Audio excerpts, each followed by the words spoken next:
Okay, the time is 6:01, Wednesday, May 21st.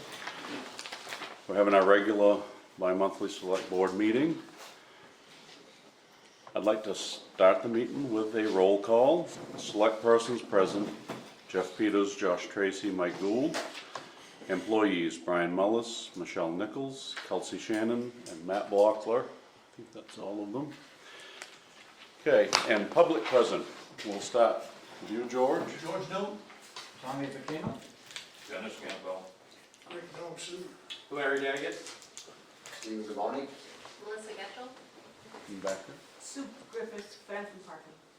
Priscilla Johnson, All Davis. Patty Davis. Glenn Larson? Tim Pease, the town's attorney, filling in for Stephen Wagner. Okay. I'd like to start the meeting with the Pledge of Allegiance. Please remove your hats. I pledge allegiance to the flag of the United States of America and to the republic for which it stands, one nation, under God, indivisible, with liberty and justice for all. Jeff, I think we might have to add the attorney to the agenda. I think that would have been an oversight that we didn't get him onto the agenda here. Yeah, I didn't know anything about. Okay. I did, that was I. So what I'll do is I'll do open session, then I'll add him right to the end of open session. Yeah, perfect. Okay, the first item on our agenda is open session. This is designed to bring comments, questions, complaints. We normally extend 2 minutes per chair. Has anybody got any open session items? Dennis? Thank you for the gravel on my road. A positive open session comment. We love it. His road. His road? Not the town road, his road. Wow. Let's just take the compliment. Oh, yeah. George? George, don't kick a stink pile. Somebody's gotta be it. Okay, and to open session, we've got our fill-in attorney present. I'm gonna just open the floor to you. Great, thank you, everyone. First question I wanted to ask is whether you wanted to have this discussion in executive session. I think it could be to consult with your lawyer. It's up to you if you wanted to do that. I could say at the end to do that. We could do it right now, or we could have it in open session. Your call. Okay. I think you probably can do this in open session. This is on, I believe this is offered to settle with Mr. Nesbitt. Is that what we're discussing? That's right. So the judge issued an order a few months ago, and it's a fairly hefty fine associated with that. And that's fairly common in these types of cases. And because the town can have a first priority to collect on that, sometimes it can make it very hard to satisfy that judgment. So oftentimes, if somebody wants to sell their property, for example, you'll enter into a stipulated judgment, which says, I'll tell you what, if you actually sell your property in a certain period of time, in this case I think we're talking about a year, then we'll accept a lower amount. If you don't sell it, on the other hand, in that period of time, then the town can go ahead and try to enforce the full judgment. So there's an incentive for the property owner to actually follow through and try to do that. So that's basically what we're talking about here. We would arrange it in such a way that the town is protected and you don't lose your ability to enforce the lien if something doesn't go strictly in accordance with the settlement. I think where Mr. Nesbitt's been in here and addressed this group before, I think everything's pretty much out in the open. I don't think there's any necessity to go to executive session. I'll leave that. No, and it's a decision that would need to be made publicly Yes, anyways. yes. Mr. Nesbitt brought all this to us publicly in our meeting, so it's already public information. And that decision, I personally feel, is a decision that we would make publicly if we were to deviate from what the judge ordered. So your recommendation is that we put a stipulation that's more collectible, Yeah, basically? I think you've got to be realistic. Your chances Correct. of collecting a big amount, pretty slim, absent the sale of the property. So if you can get the property sold, then you're able to recover some money, so you're not. So he did, when I spoke to Stephen last, Stephen was waiting for Mr. Nesbit to reach out to him, that did occur then, Yes. okay? So I think what we would do is I think it's probably a decision of the board as a whole. If you think this is a good idea, we can go ahead and draft those documents, get them to you ahead of time so you can see them. If you've got any questions, we can have those hammered out before you have the vote. Let's move it to discussion. My feelings, we're not trying to fleece him for money. What we're trying to do is cover our costs and achieve the goal of compliance. Your suggestion as the attorney is to cover our costs. We've got some costs, some legal fees, we've got code enforcement's got a number of trips there. So what is your recommendation that we, Stephen and I talked about the number, and I think we're around 16,000 plus a small fine of $500. And I think what you're saying is common in most towns. You want people to comply with the law and to clean up properties that need to be cleaned up. And you don't want to be held to account to other taxpayers for having to pay for that. So you want your costs paid, all of the legal fees and the whole 9 yards. And then a little fine to say, you can't do this. You gotta clean up the property, you gotta pay for the costs, and you gotta pay a little fine. That's pretty common. one of the things I always look at when we do things like this, everything you do sets precedents. I have a small amount of concern there that, were we to be here again, this case will set precedents to all cases to follow. And I don't want to end up in having to go through the legal battle, people knowing they're just going to get a $500 slap on the hand.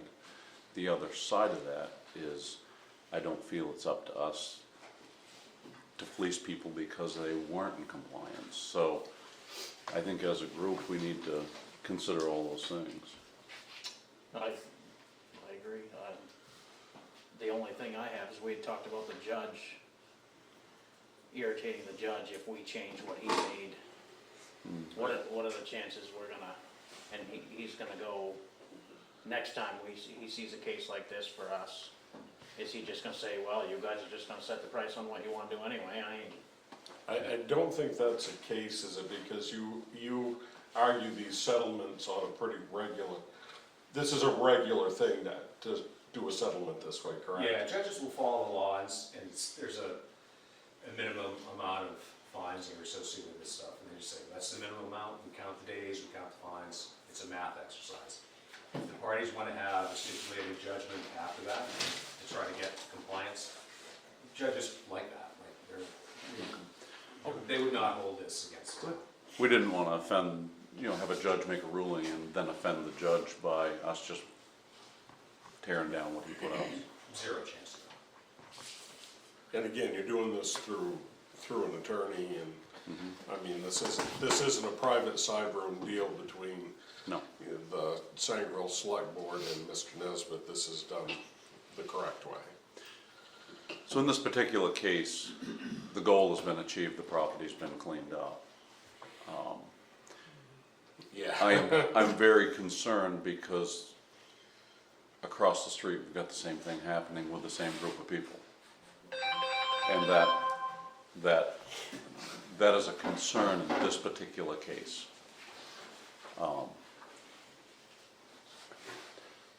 So I would also say that the fine is not associated with fees, but there is still $16,000 that would come from the sale of the house that is not going to go in the pocket of the property owner. So there is an incentive to keep your property clean, because even if you don't keep your property clean, the town brings an enforcement action and wins, you're going to have to pay something. Maybe not the full amount, but you're going to have to pay something meaningful.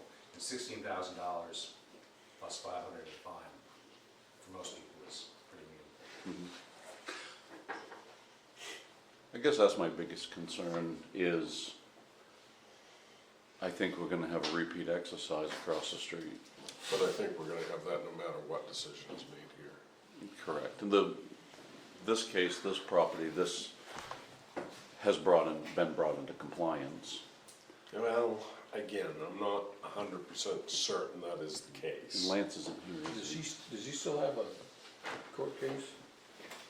No, they settled that, which is fine. On that point, what we normally say is, it's a stipulated judgment, you got a period of time to sell it. And you gotta stay in compliance with the ordinances in the meantime. So, and if you fall out, we usually give people an opportunity one time to cure it in 30 days. And that's one chance you get during that period of time before you sell. So the reality is, if you accept this, or if you, or either way, we should probably have Lance go down and check and make sure that Correct. this particular lot in question is in compliance with our ordinance. Are we outside of our bounds, if we were to say to Mr. Nesbit, this is what we're thinking, for instance, the $500 fine, as long as your properties are in compliance in the future? We don't just say it, you put it in, it's a requirement. Like so you don't release lien and the full judgment unless you sell the property in a year, you keep it maintained in accordance with the ordinances, you don't challenge the liens. Mhm. So that is all part of that judgment. So if he doesn't do that, now he's violating that judgment. Right. And now you go back to the original order, which is Right. $73,000 plus. Now, is it out of bounds to ask him to have his other property in compliance that's not part of this order? Is that not, are we not able to go there? You can't go there. Okay, that's what I wanted to know.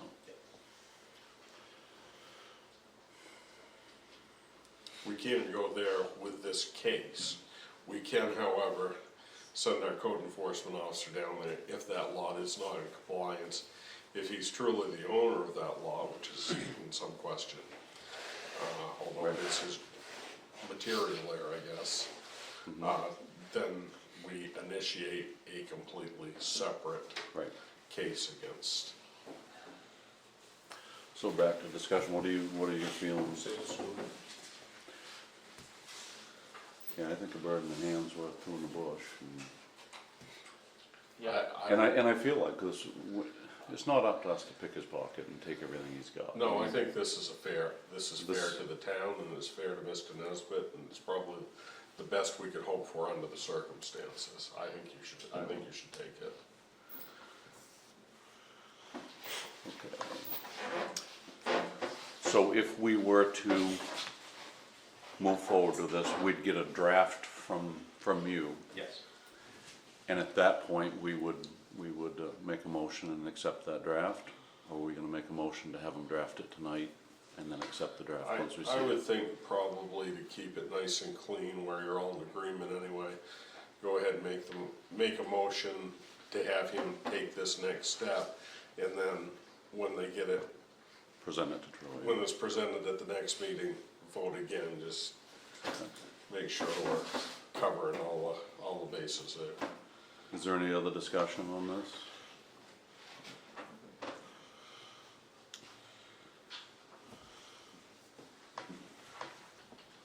Well, I'll make a motion, we have the attorney draft the order as read, the $500 fine and all of the town's costs. I don't know how the cost for code enforcement will look, but I'd make a motion based on the town covering its cost, including code enforcement, and a $500 fine. Second. And a vote? For sure, Lance has those visits. So we'll need code enforcement to Give us, breakdown of his time invested, so that it can be part of that draft.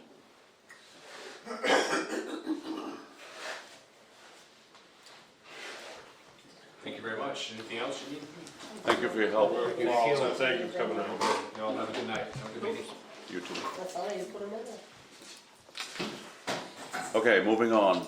Item 3 is signing the minutes of the board meeting and the public hearing minutes. They're all there, right?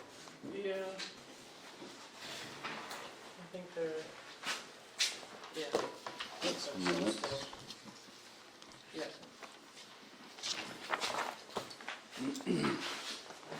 That one has signatures on the back.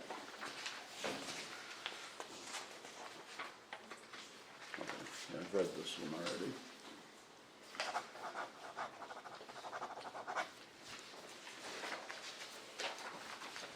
That was the solar sheep meeting. That's right. I read the minutes and laughed.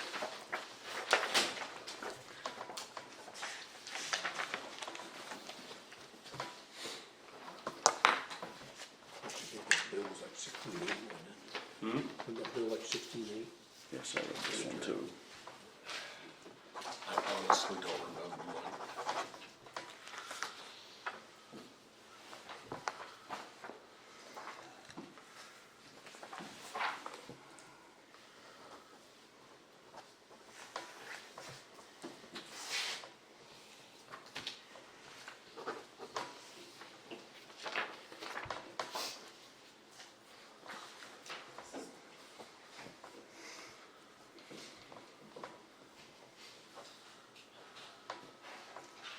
Okay, moving on to item 4, review of the treasurer's warrants.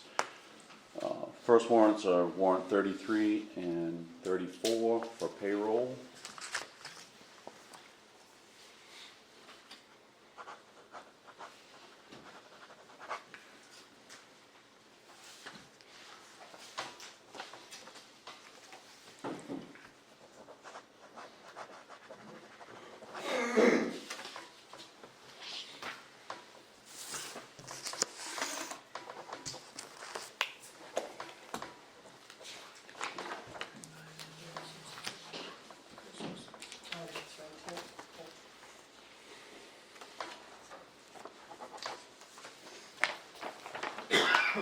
Okay, and item B is accounts payable.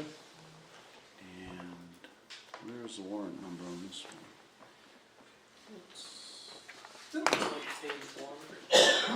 Oh, pages must be backwards. Should be 35. Yeah, it's not enough. Okay, so before we can go ahead and sign this, we talked earlier, in here is a line item for Sackett and Brake survey to survey the North Dexter lot, where the old dump was, and that's not been done, so you wanted me to put postponed Hold or hold, Hold. per board. Why don't we bring and that, we need to make a motion on that too. Yep. why don't we bring that topic to the board at the next regular meeting? Discuss. Okay. So in signing this warrant, we're gonna hold the Sackett and Brake. I make a motion that we hold that out of this warrant. Second. Okay, so we're gonna hold that and the warrant will be signed and complete.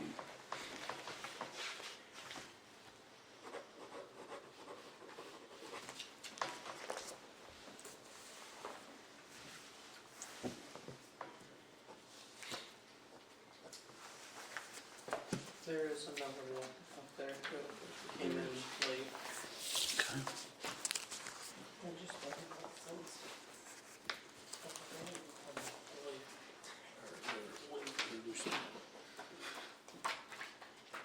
So this is warrant 36.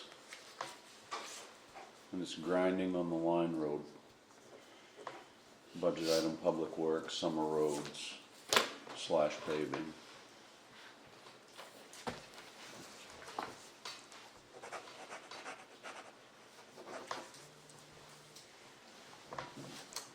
And that's the project they're doing right now, right? Just finished. Done. Just finished it. Well, that portion of it.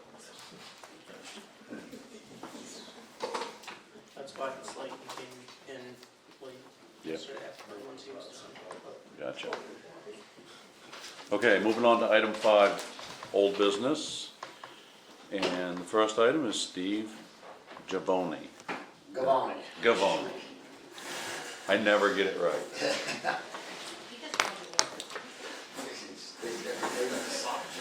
just wanted So tonight we were, I was asked to come here to talk, so first of all, I'm Steve Gavoni with Wentworth Partners and Associates, engineering firm out of Skowhegan, Maine.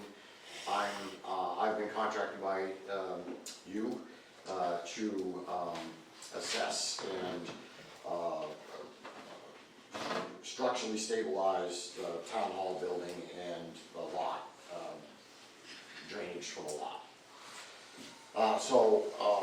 In our conversations, I was asked to come back to talk about projected budget as we move forward, so I wanted to make sure we didn't get ahead of ourselves and run out of money, yeah. basically. Understood. And there are some other questions here as well. So, when I did speak at the town meeting, I had brought numbers with me, and I think I left those with you guys. I have since needed to update them, so I did that today based on what I've seen in the last 2 months. Especially with site work contractors. Site work contractors right now are up about 25% as to where they were 2 months ago, so I want you to be aware of that. And right now, masons are up about 15%. And then I also checked in with Standard Waterproofing, who's also up about 15%. So I updated these because it is my understanding we are going out to bid now. So my expectation is if we're going out to bid, then they're gonna bid this as projects in a bidding format versus, so instead of a design build process, it would be design build, bid build, and that usually has, I don't know, I just, when I asked that question, and I guess this question is for the board as well, we have a policy that anything else in town, if it goes over $15,000, we're supposed to put it out to bid. I don't know, because of the structure, the way we've done this deal with Wentworth Partners, if that still applies. I would assume that it does, but I do not. I wanted to make sure we had a discussion about that before we just started hiring people and somebody came to us and said, but the town has this policy, why wasn't it followed? Is the policy, isn't that for Public Works? It is, but that's because most everything we do falls under Public Works. Right. so there is a way, not to work around that, but there is another way of looking at that too. What we could do is send out a request for qualifications first.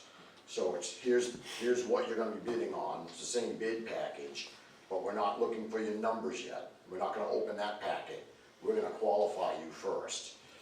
And so now we've taken, what we're gonna say is, and I'm gonna say this especially with the specialty of shoring and masonry work. That one there really concerns me, and then from one standpoint.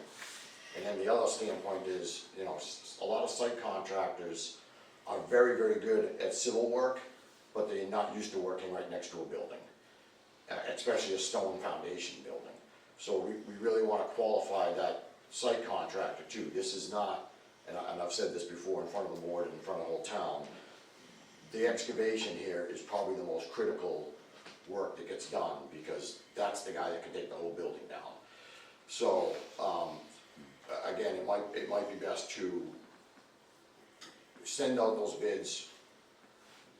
The town opens up the qualifications packaging first, that's what we vote on first, and then we get into the numbers. So we might be down to 2 or 3 contractors in each case versus maybe 25 contractors, depending on how aggressive people are. Yeah, understand, I don't wanna try to micromanage what you're doing, I don't wanna slow the process down or add any expense to it. But on the other hand, I think I think we have some sort of obligation to those who may bid locally or may want to try to put a resume, if you will, forward to do this work, but again, that's not my decision, that's why we're here, I wanted to. And that's basically what you're saying, is putting this out, qualifications first, weed out everybody that doesn't have the qualifications, and then look at the dollar amount from the people that do. Yeah, exactly. You wouldn't, within that bid package, you'd be getting two from each, Right. you're getting the request, you're getting the qualification packages, and then below that, in another sealed envelope is the numbers. Right. And we don't even open that, if we don't qualify that particular contractor, we never even open that number. Right. We send it right back to them, so they weren't excluded because of their number, even though they might be the lowest bidder, that's not what we're. I follow that. I feel that It makes that's- sense to me. Yeah, I feel that's the way to do it. And the other side of that is, that doesn't exclude a local contractor either, because, you know, operation of an excavator, it's amazing who might have the best hand in town for that, and said it's not always the big contractors again, because they're used to working, you know, if they're doing solar fields right now, Experience with Yeah, that. the skill level can be zero in a solar field, but it can't be zero on this job. right. Yeah, the excavation is what made the foundation fail this last time. Remember? Essentially, yeah, Yeah. yeah. Okay. So I do also on this, and I'll just pass these out to you guys to have. So here, it's a really important person right now. You'll see one number in green, that's already been done, paid for, that's the chimney work. And then we have basically three items that are in yellow right now, which is the roof work and the engineering work. So those are, I would say those are committed funds at this point from the original number. Right. So in the right-hand column, I've kind of tagged down where we are, you know, just kind of following, just on those four items. So your remaining number, I guess, at this stage is that 368,450. That's the number we have. Again, the roof repairs, they got another week's worth of work. They're gonna be working on the valleys from here on in. They've got the first part of what they wanted to get done completed. Now they're gonna start working on the valleys, so they're gonna create the copper pans to get the valleys done at the dormers. That's the most critical part for them right now. So they got about another week up there. After that, you know, the lift goes and the roofer's gone, and they will have fixed numbers for those first two yellow items. We had a couple of concerns in talking with the committee. The North Valley on the roadside. Yep. When we was up there as a group, we were up there in a driving rain one day, and very high in that North Valley towards the road, we had a pretty substantial leak. And I've been up there when it hasn't been raining as hard and haven't seen it, and we were concerned that that gets addressed. Yep. And we'd like to make sure that gets passed along. It was one of those odd things. I've only seen it leak once, but when it was leaking good. Yeah. And it was windy. Yeah, and it was very, Driving rains are always gonna be. and it was, you know, it was very windy that day. And that's one of the concerns the committee brought forward, because we were there when it happened, and wanted to make sure you were aware of it, so the roofers were aware of it, and that it gets addressed. Yeah, that's perfect. I'm glad, yeah, I'll pass that on to Wes and make sure that. Just make sure it gets Yeah. addressed. And again, that's their focus for the rest of this, the rest of their time is the valleys now, because that's the hardest work for them. Right.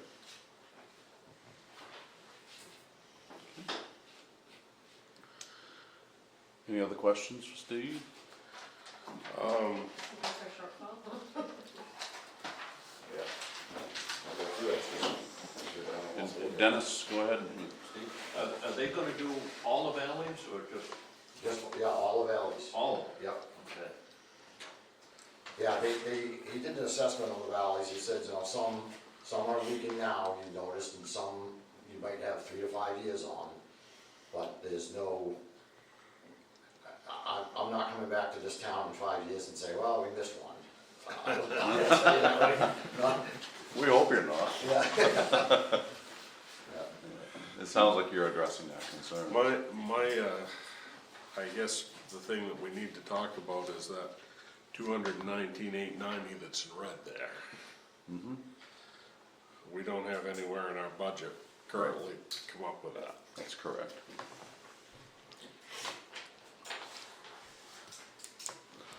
And you're pretty aware, Steve, of where we're at Yeah, through this permit, where we're at in the process.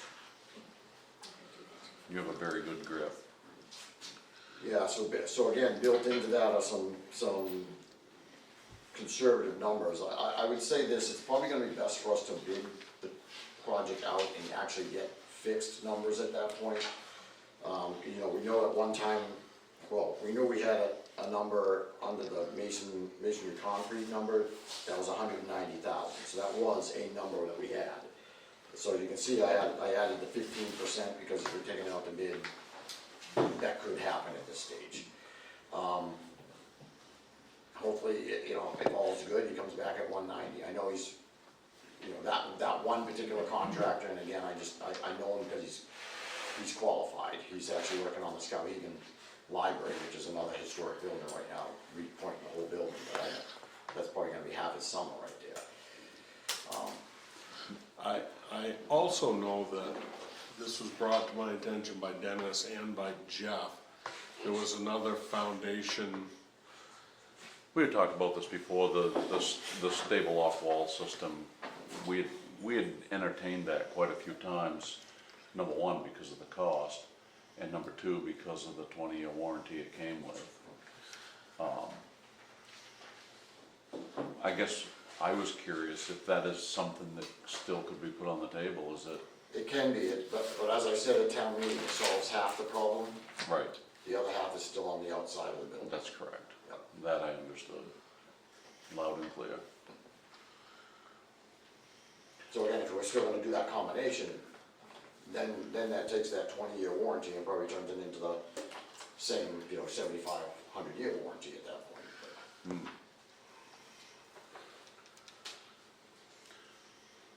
Dennis, you look puzzled. No, I know where we're at and where we are. That's right. And I think that's our concern, Steve. I mean, you know where we're at for money. Yep. You know where we're at in the project. And we really wanted this meeting to make sure that for those reasons, we're on the same page. Yeah. And that we're all on the same page with the process and the route that we're taking to get there.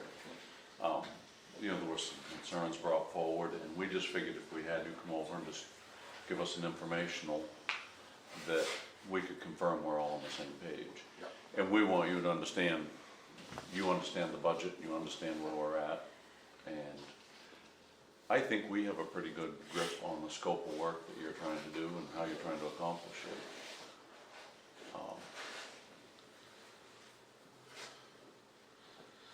I also kind of wanted, if you're willing to allow the town hall committee members that are here to ask any or any of the public ask any questions of Steve specifically, if there are any questions or concerns or ideas here that they'd like to share while we've got Steve here in town. We want this to be as transparent and as public and as in the open as it can be. Yeah, that was, I think when I first met with this board, that was the message that was clear at that time, and then, of course, town meeting. It was also the same clear. then, Yeah, so. Yep. yeah. Paul, you have a question? Just curious, how much can we get done, so. Again, once we have hard numbers on the items that get bid, because it's basically there's three bid items here. There's the site work, there's the masonry work, or solid walls, whatever process gets done on the inside, and then there's the waterproofing. So those are three different contracts. So whatever numbers we come back from that, It's a high number. you know, maybe it's half the building gets done, you know, get half the water away from the building. That's the question, I think the good news in general is the water that's on this, So that we this ask corner those of questions the to get that building. clarity. Most of it's trying to go off the lot, but we do have areas near that bulkhead that everything wants to come into the building, so that's eventually gonna be, it's gotta be fixed, right? Yeah. And what's surprising also is it's coming in on the downhill side of the bulkhead. It actually flows in on that side, so. There's some, yeah, there's some channel. That's not good. Yeah. Is it a good probability that the foundation will be fixed before frost, before Yeah. winter? We'll, I'm gonna say, there's no way we're gonna allow this to carry beyond, really October, end of October, but October 15th would be a target date, to start closing out whatever we've done. So we're really working on a critical path schedule, say that date, and forward dating everything, to say this is where you've gotta be, this is where you have to be, so that each contractor can get their work done, and then the site contractor can close the hole up. I had mentioned this during the town meeting that from the site contractor standpoint, it's gonna be mobilization, demobilization, mobilization, demobilization, because they're gonna come in here, they're gonna do their work. They might leave a piece of equipment here, but they're not gonna have anything to do for days on end while everyone else does their work. And then, either they're just bringing the operator back, or they're having to bring a piece of equipment back. So is that yes? It should be done by fall? Yeah, well, for any work that gets started, you want to be done by, again, October 15th would be, And you're talking all the foundation, right? the numbers are gonna be the only thing that tells us what we're gonna get done at any given time. Okay, How's that? okay. So we don't know yet. Yes. Okay. yeah. Steve, 3 questions. The excavation, 162.5, is that just to dig up the foundation and backfill, or is that the whole yard shape, everything? Yeah, that should be the whole yard shape. So we could break that down for Yes. now, just to be able to get at the foundation, because we're gonna cut that cost substantially just by just doing around the foundation for now and getting, so the water's drainage correctly. Yeah. But like a portion of the parking lot could wait. Oh, so now, let me say I better understand your question now. I actually have the parking lot up on the top piece here, so there's a number up there for the parking lot. So that 162 is my guess for going up, that's basically all the way around the building. Cause even on this side here, we're gonna be ripping up all the pavement on the back end, having to put drainage on the upper side that pitches back into the catch basin that's right in this corner over here. So that, just this side has a lot of work, and then we're coming back around where we might have to pull the building pieces off, which would be the 2 porches, the one on the facing the parking lot, the one in the front. So again, there's a lot there for the excavation. So that 162 is just covering the excavation around the building. Okay. All right, next question. Masonry concrete, if we went with the route he was talking, is there a lot of price difference? Cause a bunch of that masonry concrete's still gonna have to be done even at the route he's talking. Yep. So, I guess I'm looking for a little bit more breakdown, and, cause we gotta try to make up that 219, and if we can, I don't wanna cheat, but if we can shave some that can be done at a later time, Yeah. but yet, That's all, if in reality, and so I have a big old historic home. yeah, I'm approaching mine, I basically split my house in half so that I can do the drainage on one side this year and the drainage on the other side next year. So I'm in a similar, and of course it's a stone foundation, and of course I'm hitting everything that just makes it a miserable, so, Is it worse than your ball field? Good one. So I would say we could probably break this down into 2 halves of the building, so that we're catching the parking lot side, pulling the drainage all the way down. So, because that's basically one run of drainage. It's half of the front of the building, the entire run on the side of the building, and then back out to the street where it's gonna daylight. So that could be one side that gets done, and then we do that side of the building, and that's maybe what we get done in 2025. Right. So you could break that, you could break these costs basically in half. Yeah, Now, is there one, I can't remember, is there one portion of that wall that's more, as far as the insurance goes? Now I'm thinking about getting us back in there. If we split it up, it just prolongs us getting back in there. And I think that's a If really the question. insurance didn't, said, okay, well, you're good not doing the back wall right now, if you're gonna do it next year, we'll allow your insurance back on, and we'll let you guys, you I know, think you're gonna struggle with that one. okay. Yeah.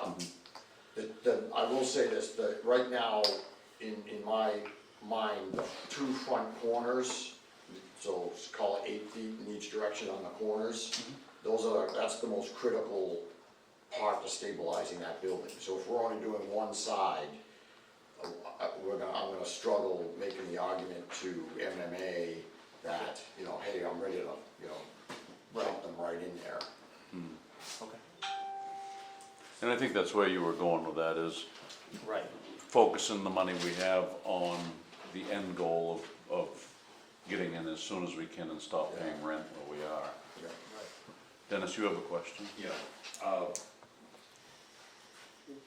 We had high hopes for the state grant money that was supposed to come through available August 3rd, which is being that's on hold right now. And hopefully we can still line up with that whenever, if and when they get around to release it. If you can get all of the contractors lined up, we're almost in June already. To get site work contractors, to get excavated underneath that building, get it shored up, get masonry done and all that stuff. To get all that stuff done by freeze up is gonna be a real scramble, to find people to do it even. Yes. Even if you had people lined up right now to do it, it would be a scramble. Yep. And to get all of that done by freeze up, we're gonna be $220,000 short. So I don't know just how we can negotiate that unless we can pare some of that off for another year, unless Brian can find another rock to turn over that's got some money under it somewhere. We're turning every rock we can find, Dennis. Um, I do have CDS, I did apply for CDS money, but that was specified more for stuff down on the bottom of the list here in the phase one. Okay. But right now, we're destined to get whole hog into the project and run out of money before it's done. And- Our fear as well. Yeah, that was my big fear, why I wanted to have this Right. discussion tonight. And, You guys had the opportunity when the lawyer was here.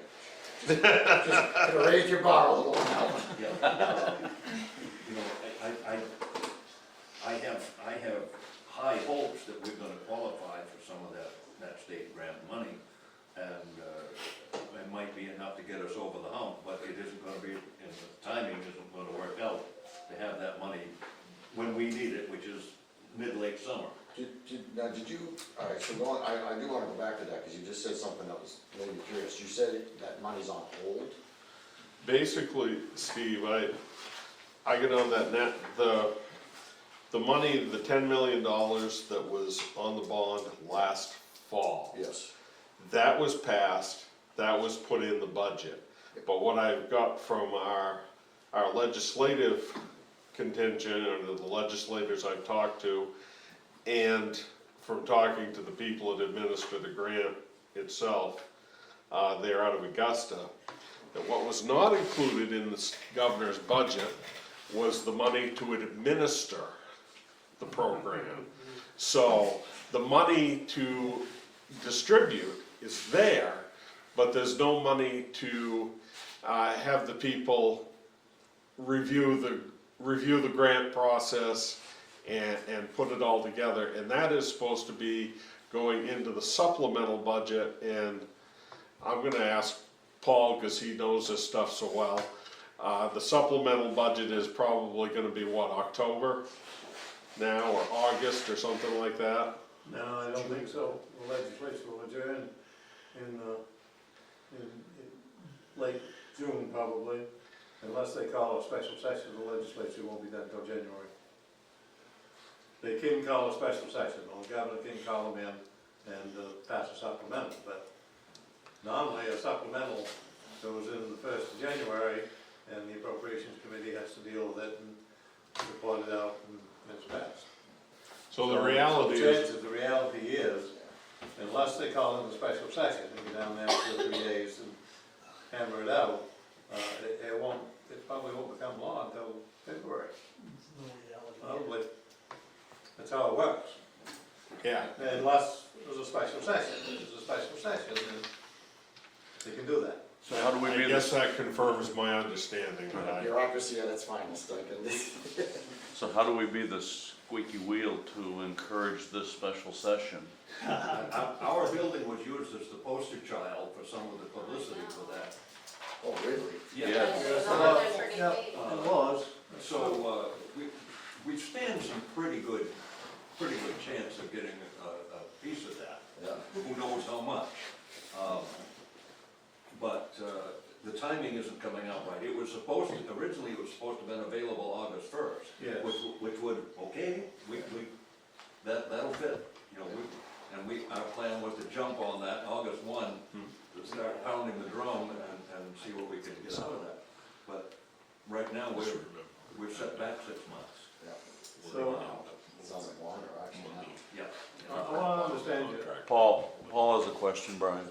yes, Paul, The money to administer the program isn't in the budget, is that what you're saying? that's what I was told.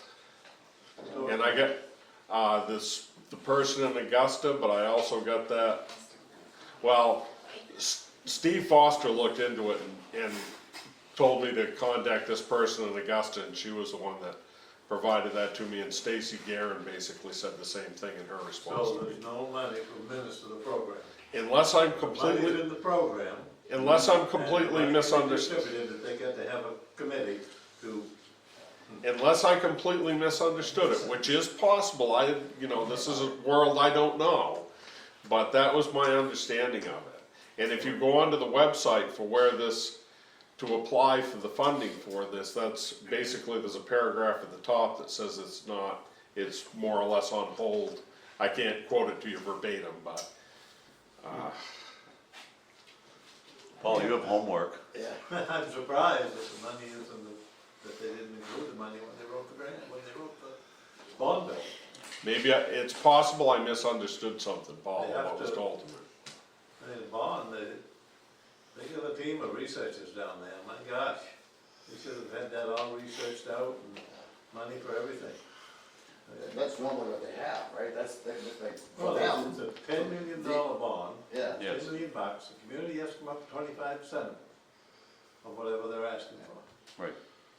But normally those bonds, all those bonds, it's, Seriously. they're pushing the bonds not for what they're giving to the communities, they're pushing the bonds because it keeps people in Augusta busy.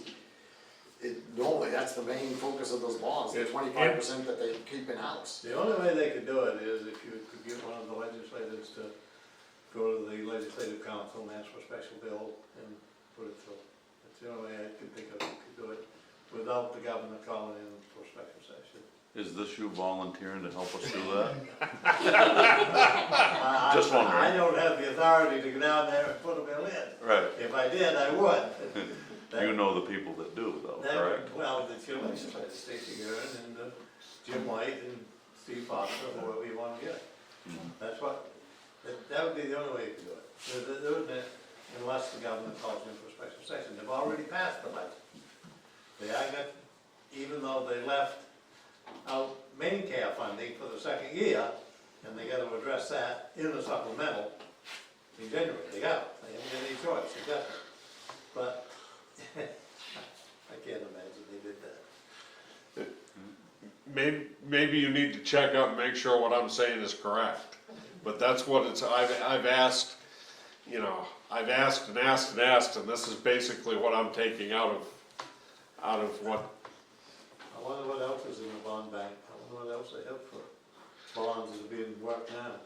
well, I know I went to a class yesterday on grant writing for trails, And the Main Trail Foundation has a $30 million one over 4 years that doesn't seem to have the same problems that this one does. It does have the same problem? It does not, So they put money in there to administrate it. somehow.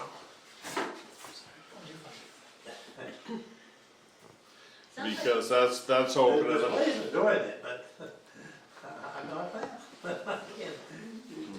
You can, they have a bill that comes through, they call it the errors and omissions, and it corrects things like this.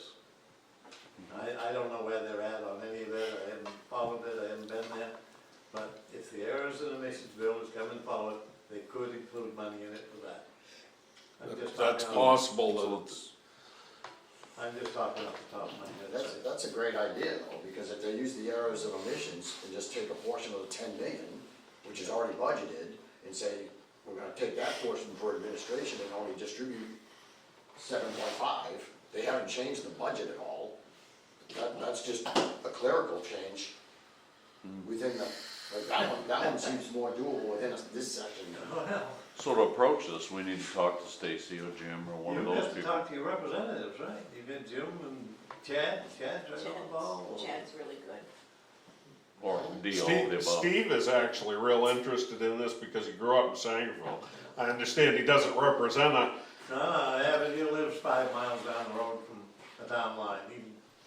but he's called me and talked to me, and he wants to see us make this project successful, so. Well, he's well respected down there, and and I don't know if they're bringing forth a errors and omissions bill. They always did when I was there, and if there was a problem like this, it would correct the problem. Now, this is crazy, they have got money to Could you- listen. But again, this is my understanding of it based on the research I've done and the people I've talked to.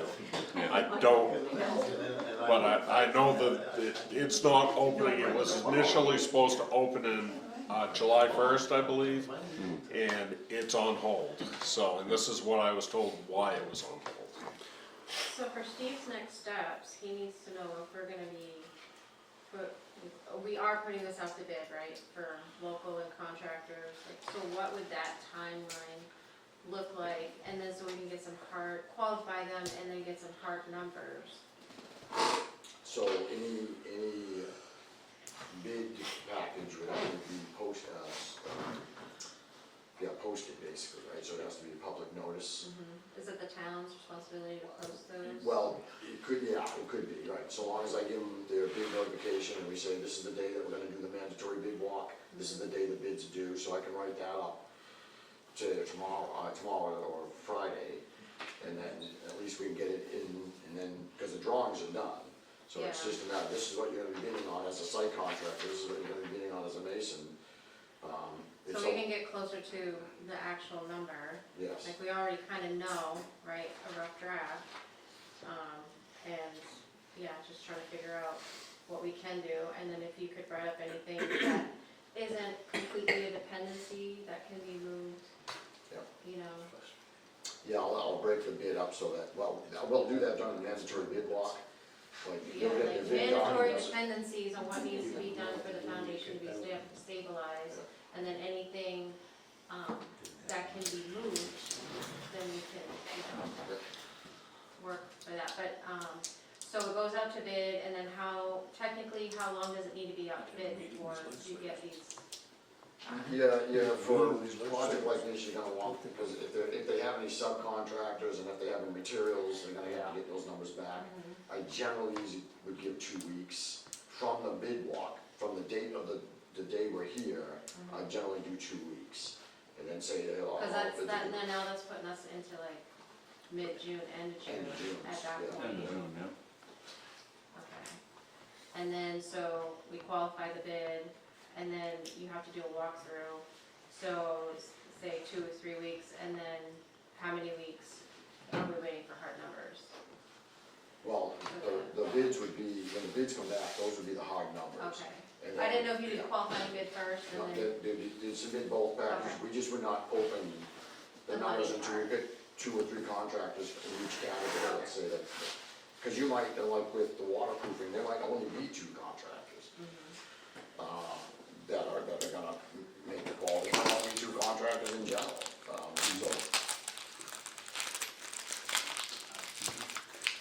Dennis, you got a question? I, frankly, most of the contractors who would be capable of bidding on something like this are probably getting pretty well booked for the summer already. Yeah. I'd be surprised if there'd be a dozen people that would jump at this opportunity to bid on something like this. If you get a couple, I'd be surprised. I think we're gonna, on the site side, I think we're gonna see more local contractors than anything else, but. And again, you know, I'll know most of the big guys from just bridge work and everything else I do, ball fields. But I'm not sure, I'm not gonna, you know, obviously, like the names you gave me, the 3 or 4 names you gave me, I'm not familiar with any of them, so I'd be really, like, this board's gonna be making a decision that I'm gonna be blind to if it's one of them. And I'm not saying that might be the best bet, so long as it's someone that is a smooth operator. Hence that qualification, that's Yeah. gonna be huge, Yes, yeah. huge. Okay, One could keep that. Yep. Oh, yeah, I don't know why I'm I can giving print these all day long. Who is gonna pursue this more with Steve or Stacy or somebody? Who's gonna push that? I Brian? guess that would be me. Okay. But I just wanna make sure I have clear direction from the board and from the committee. townspeople. Sounds like the foundation stuff's gonna land next year, and everything else is gonna be We'll before. see what the bids say. Well, even if you do it, even if they've got the money in there to do it, by the time it was approved and if we qualified, good gosh, it'll be. You're gonna be next year anyway, right? It'll be the end of August, yeah. Yeah. And nobody's gonna Before you start ever get bidding anything. in September. So the logical next step is to pull together the qualification and the financial part of the bid and get this bid out to these contractors. And I think that's where we're moving next. I think everybody's on the same page. This whole meeting with Steve, go ahead, Paul, you had something? I just gonna say, do follow up with it and make sure that's on the radar. If there is an error in the mission bill, or if you gotta wait for supplemental. Sure. Because things get swept under the rug, and you need to make sure. Yeah, the I money's do a there. lot of bills down there, and I know how it works. And you need to make sure that is taken out, that's addressed. We're all going to go home, nobody here is going to be addressing it. Good folks that are in the guest are going to be addressing it. Right. I didn't mean to interrupt, but, So No, you no, work with that's, Brian to make sure that happens and how? but I work with Brian. Because you know these I'll do anything I can do to help, but You yeah. know- What my- You know these legislators. What my right? plan is to email Jim and Stacy, and then throw Steve and Chad in there as well, and see what people. Sue Bernard is from Aroostook County, she's on the Appropriations Committee. She works out of the Republican office, I'm sure Stacy knows it quite well. She's a sharp lady. She's from Caribou, but she's on the Appropriations Committee. She is a senator then, or? Yes. Okay. In the state senate, yes. I'm gonna say, copy me on that email as well, because, my state senator is Brad Perrin, and Brad was just pushing Brad was one just pushing for the 35% tax break, historic tax break, like that was one of his target, things, so for historic buildings, he does stand behind them. Good. Maybe invite them to come look at the building. Stacy's always at Hardwood, so I see her car. I was thinking about maybe inviting, I don't know what their schedules are, but if I could get one of them here to a meeting to talk about legislative issues to us, it wouldn't be a bad thing either. Oh, that's the whole point, they are representatives, that is their job. We need to take advantage of that. Write up the stuff for bidding and get those to you. Yeah, Yeah. you're, basically what we would do is we would handle like that, like we put anything else out to bid. Right. We'd run it, advertise it in the paper and, We're responsible for the advertising of the bids once you put the package together, correct? yeah, Yeah, basically. so I'll put together a one page that goes up to the newspaper for you, I'll send that to you. Yeah, and then we'll get that in the paper and then maybe I could have them contact you for the actual bid package. Yeah, yeah. Yeah, cause the drawings will be right on the drop box, they'll be able to pull the drawings right down, and they just check in with us, that's how we send those out. Okay. Okay. So, does anybody else have any questions for Steve, so we can go home to supper? I got another meeting after this. Well, thank you for coming out. Well, Steve, thank you for, It's great seeing you guys again. Yeah, thanks for coming over, Steve. I see the weather's warmed up at least 5 degrees from the last time I was here. Well, it's not snowing. This guy's gonna snowmobile us right next time. Probably late June. Thank you. Okay. Have a good night, Steve. thank you. Okay, moving on. Item B is Maine Municipal Association Insurance. Discussion on that, and that's Michelle. Okay, so last week I was approached to get a key to the building. So go back to when I first started, we were told right from the start that we are not to, only employees were to be in the building. And the thing is that I wasn't sure, because I didn't have actual documentation. So when I was asked, I decided that I better call, Brian was out of the office at that time, I called Jeff. What do I do in this case? What's the cause? So, we decided that we need to call MMA by the time we get done. I talked to Jake, who is the underwriter for our insurance for MMA and our property casualty, risk management, and he said absolutely nobody goes in that building unless it's a contractor or one of the employees. Nobody is covered for insurance, whether they're in the parking lot or if they're in the building. So, I just got a clarification on that as far as our insurance goes. And my interpretation of what I read on that was basically anybody that collects a paycheck is covered under workman's comp for the town of Sangerville. Right, because the committee, and I made sure I asked about the committees. They're not paid committees, and then the committee isn't a department of the town. So if they were hired and we paid them, it would be a different deal. They would become part of our Example government. like Steve. Right, Can you pay us $1? it wouldn't be, no, that's a whole different, So that was one of the questions, if they were paid a stipend or whatever, Right. does that qualify them as a paid it employee? has to be, we would have to make the committees a department of the town. Which that, I don't even know what that would involve, to tell you the truth. And that was our concern, because we want the committee's inputs, we want their involvement, we don't want this roadblock. Right, and they can do they can have their input, like tonight, they had the input, they asked you Right. questions and things. They just don't have access to that building. Yeah. Nobody is covered.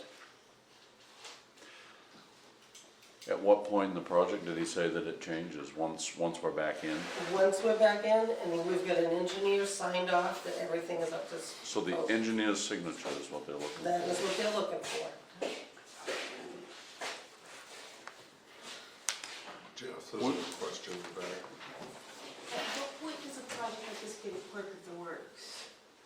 Because Brian's gonna communicate with the engineer. Dennis is such an experienced person, and you're still the head of the committee, right, Dennis? He is. That it would be so valuable to have him having access to the building department. We all, Insurance reasons, that is not, they won't let us do it. But if the town were to hire a clerk of the works, What would that be? No, we would have to go through a process to make the committee a paid committee by the town. And there's a process to that, I just don't know what it is. Unless we had Steve hire the clerk of the work for us. Right. Right, and that's, gonna cost more. Dennis, you got a question? So we're saying that no volunteer could be allowed to do any work on that building? Right, Not until you can occupy it. you can't be in the building. Not until it has an engineer's signature is what, this is what our insurance company, that's why this discussion is here, Dennis. Yeah. We're all on the same page with you, just, we also gotta follow the rules and the law. So we're trying to figure out what that looks like. So, and one of the reasons is, you think about it, an employee, we pay, the town pays workers' comp on us. If we are injured, workers' comp is gonna cover us. However, if you're injured, you could sue the town. I know you won't, you know, we don't know that. But there are people out there that would do just that. And you're not covered. I got a suggestion, Jeff. There are, Let me look into volunteer insurance for a project like this. This is, we're having this discussion so that we can find a way to circumvent this, or a way to keep the community's involvement. And one of Brian's suggestions was looking into a separate policy that would cover, so that we can have we don't want this roadblock here at all. you know, I've worked for years on buildings, not small buildings either. Some of them will rival the size of that one, built with 90-some-odd% volunteer labor. Right. And we had insurance, the insurance company, we paid a rate, daily rate for people that were there as volunteers. Right. It can be done. Now, whether the main municipal, Are the people to do it? maybe not with them, I don't know, but it can be done. Right. And this, That's what I wanna research that, Dennis, and come back to this group with and that was the point in this discussion, so we're all on the same page, no gray area. So, This came up as an issue and we wanna address it, and we want to address it with everybody's input. so this question ended up bringing up more stuff that the town needs to supply to our insurance company. Right. They wanted to know if we had a business,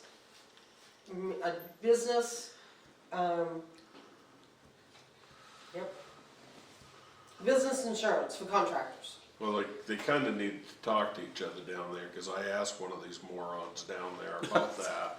And, they're supposed to be getting back to me to write that policy for us. Okay, well, they want copies of any of the contractors' insurances, and if they have workers' compensation.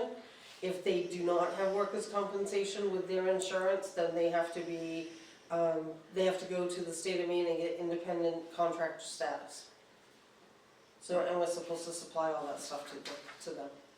Okay. Building risk insurance, that is what it's called. Yeah, and when the two guys from MMA came up this spring, they suggested that, and we talked about it here in this meeting. I went back and contacted those two, they put me in touch with another guy that I contacted, and he still hasn't got back to me, and it's been about 4 or 5 weeks now, so I need to get in Well, touch.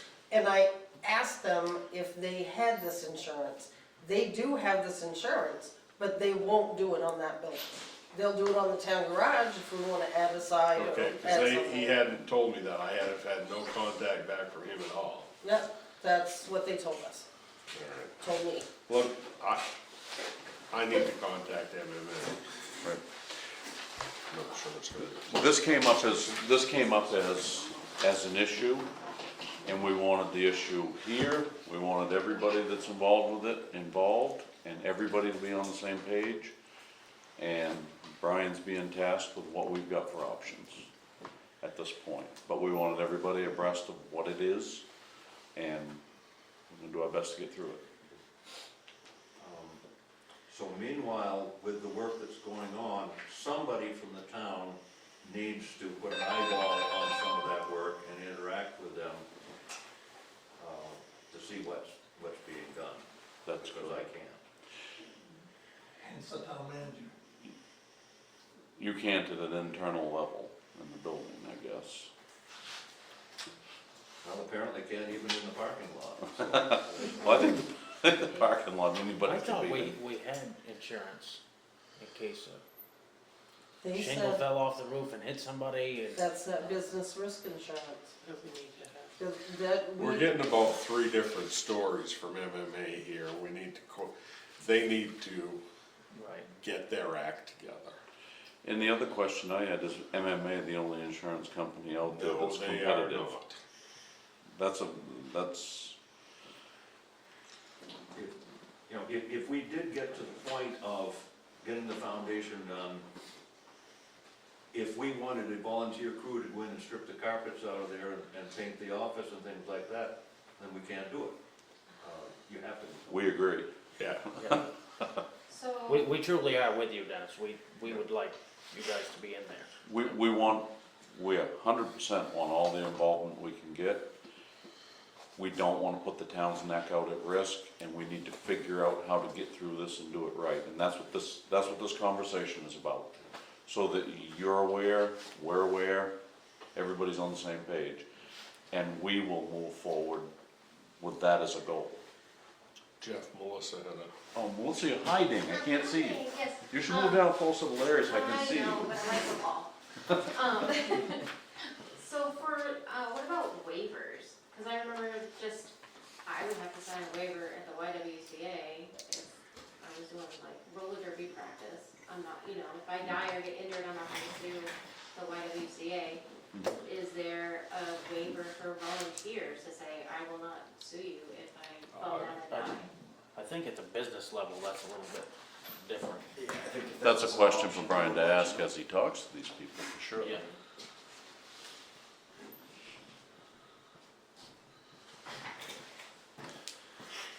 And so the point of bringing it here was Michelle had run into this, and we want everybody's involvement. We want to do things right so that we're not at risk. Because every move that we make as a board, if we expose the town to liability, there's 1,300 people that are exposed to the decisions that we make, and they have to be solid decisions. So for us, we need to figure out how to get through this. Yeah.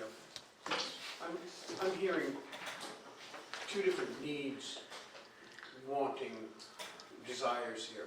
One is a desire to see what's going on with the work that's been performed, and another desire that they want to be doing the work.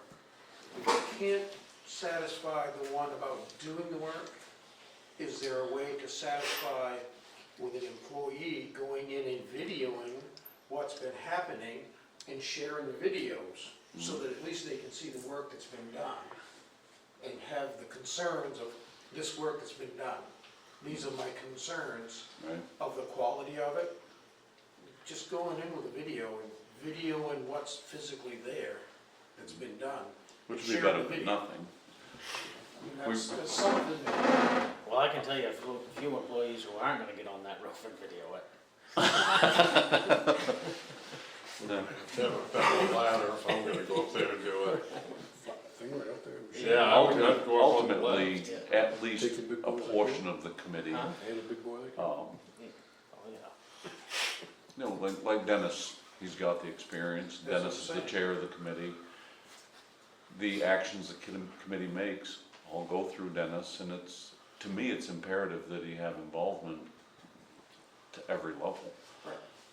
You know, to have a whole committee of people inside the building when construction's happening, that's probably not a good idea. To have a whole committee of people in there once the building is secured, to rip up the carpets, that's a grand idea. As long as we can satisfy the insurance company. In the interim though, if you have an employee of the town, Right. they are covered under that. I'm still Right. burned by the fact that the insurance Video. companies have that much control over one. I came up 3 different times when the Masons were here, and they never caught them there, they were always gone when I was there. I did catch the roofers last week, Wednesday, and asked them about something. There are 2 different methods for replacing slate shingles, and I asked him which one they were using, and he was a little vague about that, I think. But, I've done slate roofs, I've done a number of them, and I was just asking about it and kind of puzzled it, and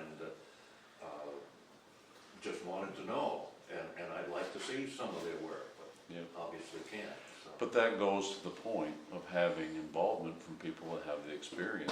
That's the value of having the committee involved. The committee is made up of people that either have interest or experience or both. And, you know, that level of involvement is better for the town. I'd just like to see, make sure that the town is getting what we're paying for. Bang for the buck. Right. Okay, we're gonna need to move on here then.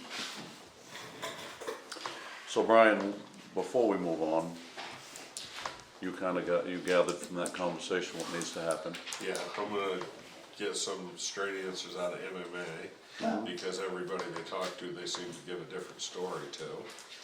And, then we'll look at some other options and bring those back to this board to discuss in the future. Okay, let's move on to item C, fire truck discussion. Alright, so back to the truck. Since we met last time, that Freightliner has been dropped off.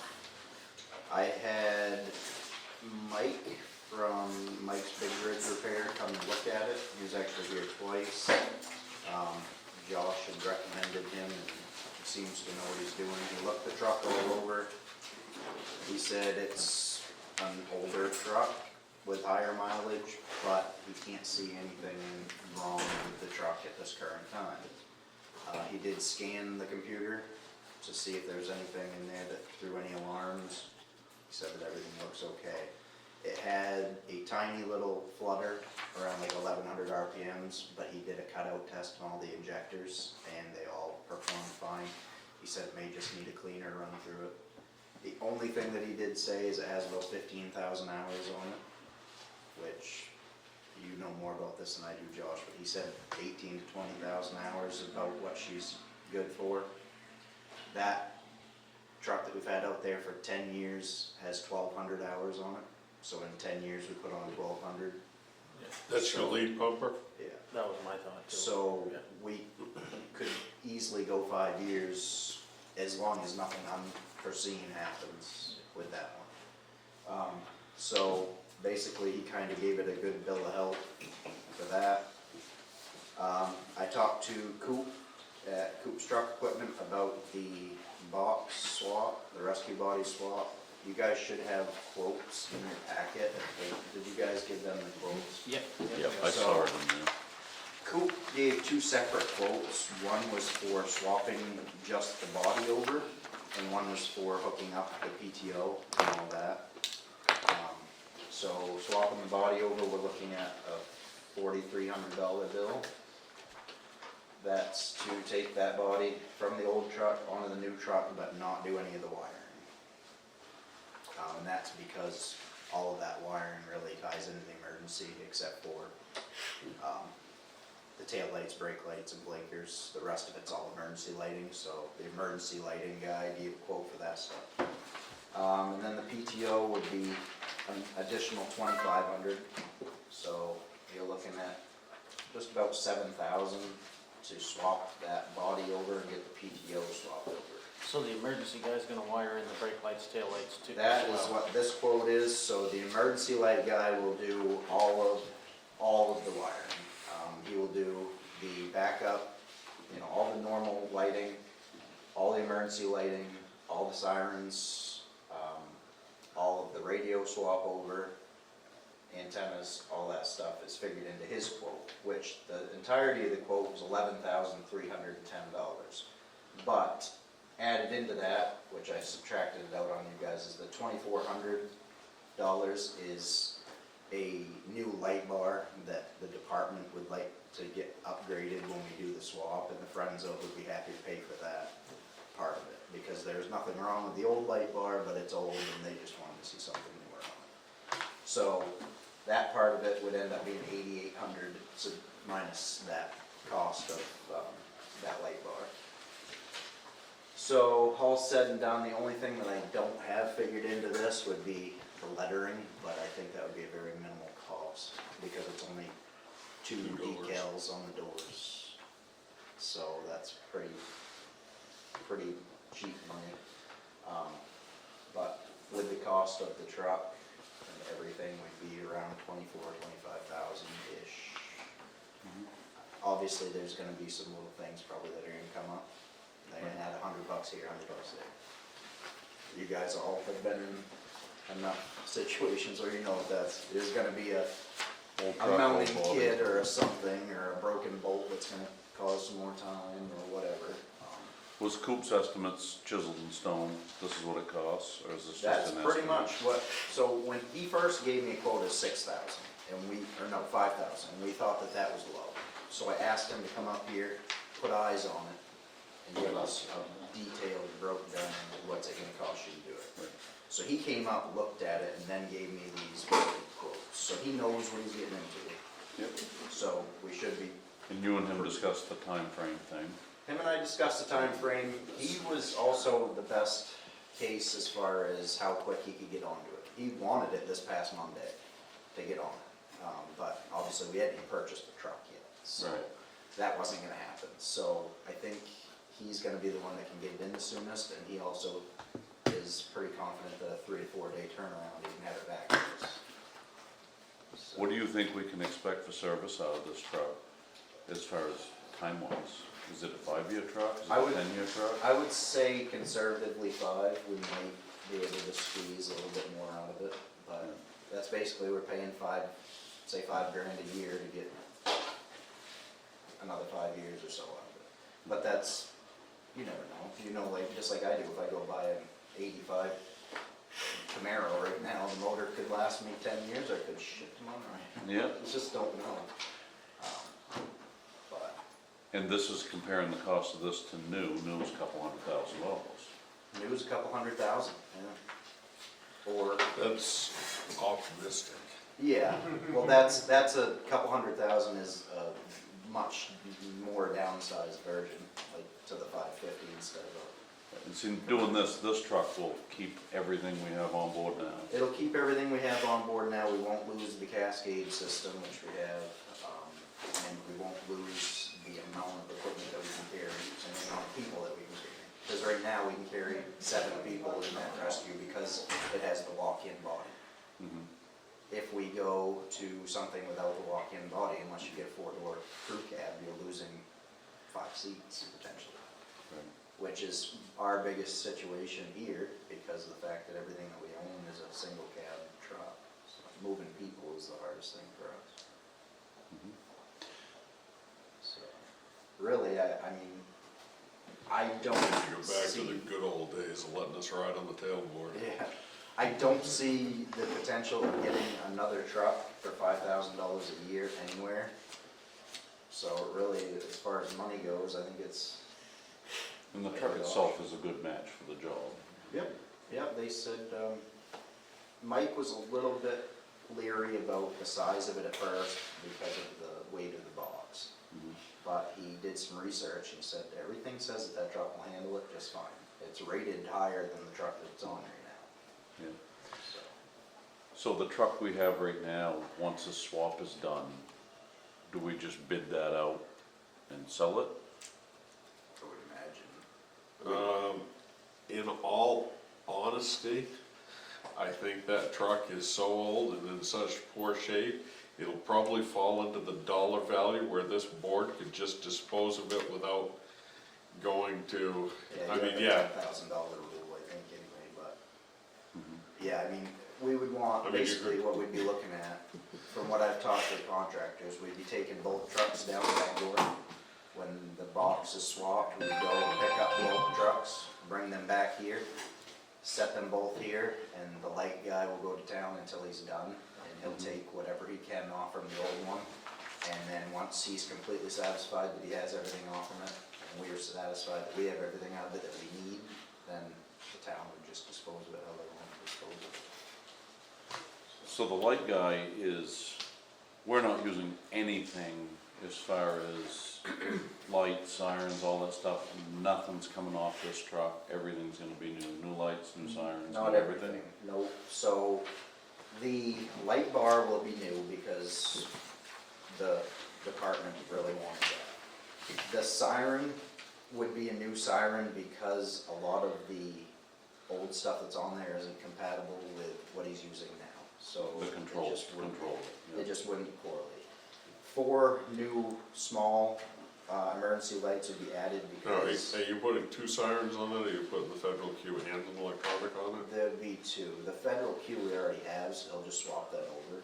And then the other one, the electronic siren, he'll upgrade because of the fact that it's out of date. It just doesn't correlate with all the other Do stuff. we need the electronic, or do you guys want the electronic, or? Yeah, because what we run into the queue is constantly, in the wintertime, they'll freeze up and they won't spin.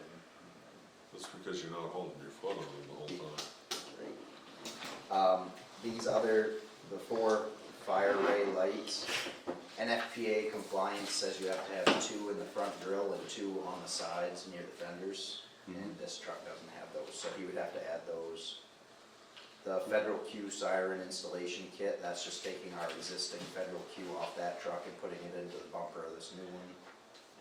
Battery master switch, just so it's not draining the battery while it's sitting inside. Antenna base, cable, that stuff is all pretty standard. So, and all the radio and all that would be reused, like our two-way radio and stuff. So it's my understanding that we've created an account to deal with the fire truck thing, but that to access that account, to make this happen, needs to be an action of the people. So that is not correct. Municipal officers. I did check on that, I contacted MMA directly. Did I copy you guys on that? I thought I did. I haven't seen it. So Okay. from what I understand, when it was dedicated to a fire truck reserve, as long as that's what it's getting used for, Exactly. Right. it's you guys'. Now, if you were to try to use that money to, say, rebuild the front of the fire station, or buy, I don't know, replace all the turnout gear, for example, that is not what the account is set up for. The account is set up for fire truck replacement. So therefore, the municipal law, now, the MMA opinion said they would like to have gone back to when this account was created, which we have no idea how many years back. I mean, we're talking a colossal research project. Right. But he said, in light of the fact that we don't know that, the municipal officers can do this, just make sure, if you've got a fire truck replacement capital reserve account, just make sure you're replacing a fire truck with it, not doing anything else, because anything else, that's, a criminal offense, to be quite honest. I know, that's my fear. So, but this passes the straight face test. And the way he said is the municipal officers, meaning you can make this decision. Okay. And for everybody listening, everybody that's here, the problem we have is our frontline rescue truck, which goes to basically every call, carries Jaws of Life, carries the air pack cascade system, traffic control stuff, all that, and carries people to the fire. That truck is a 1988, and it's seen better days. And we brought our trucks to get them stickered, and this truck, in my interpretation, needed roughly $13,000 worth of work to get a sticker on it, to operate it legally on the roads. And we were looking at investing $13,000 into a 1988 truck versus moving up to a 2010 truck, which was offered to us by A.E. Robinson, one of their out-of-service trucks that's actually had some maintenance, and it kind of fits the profile, the right color, the right weight, the right truck, the right transmission. So putting this package together with that truck that was offered to us for $8,500, along with this, creates a new frontline rescue truck that's now 15 years old instead of 40 years old, for about double the money it was gonna take to put a sticker on it. That's where the logic came in, using this fire truck reserve account. We're just in a place where we didn't feel that it was a smart move to put $13,000 in a 40-year-old truck. That's if we could get the parts. If we could get the parts fixed it. Yeah, he wasn't even sure he could locate the parts. So, Can you get parts for this one? Well, it's a 2010 Freightliner. 15 years old, she's going Yeah. downhill fast. Yep, but then we go back to 24 or 5,000 versus 2 to 300,000, probably all of that for a truck that's the same size. And this situation right now, you have the money in that capital reserve account to do this. That is the purpose of that capital reserve account. And it doesn't add any money to the tax. The taxpayer has to pony up no more taxes out of this. We don't increase taxes at all. We don't borrow money. We have the money, we spend it this way, and then we start putting money back into the savings account for the next one that has to be replaced. So, I think anytime we can avoid borrowing money, 9 times out of 10, that's probably the route to go. yeah, my suggestion obviously would just be to go ahead with this, and we'll hope that we can get more, but plan for a 5-year stretch, and in that time, we'll write every grant we can, and if we can't get anything under that, then in 5 years, we'll be in a better place than we're in right now, hopefully, is kind of the idea. Because right now, we're just not in a place where we can do it, so. Personally, looking at that body and looking at that truck, for the hours and the miles we're gonna put on it, I expect service. I think we can go 10 Right. with what we have right now. Now, something major may happen. Right, you never, that's the Change thing, it, but- is we just don't know, Right. but Right. we're not gonna know with anything unless you buy brand new, so at some point, you have to, like, I talked to Mike, and he said, you could shop around, but you might have another truck that's gonna be in a worse position, he says, at least I know Robinsons does maintenance on their trucks, so I know it's been taken care of. The next truck along might not, so Right. Right. you gotta eventually take a chance. And 5 years is a really conservative estimate. Yeah, it could last us 10 more, or even more than that, depending on how everything goes, but. Last one went 40. Yeah, and that one was bought used as well, so Well, and Keep 'em the other clean, thing, Matt can't tell you, and any of us can't tell you, you could end up with a crack or two in the body in the next 5 years too, so. Right. So, So, they get cleaned off after every time they go out. They run 0 miles, low hours, so I mean, if for any vehicle, it's gonna last as long as it's possibly got in it. So that's it. so the final question I had myself, if we make the move to do this tonight, then if it's to us, you're gonna oversee the project, you're gonna coordinate.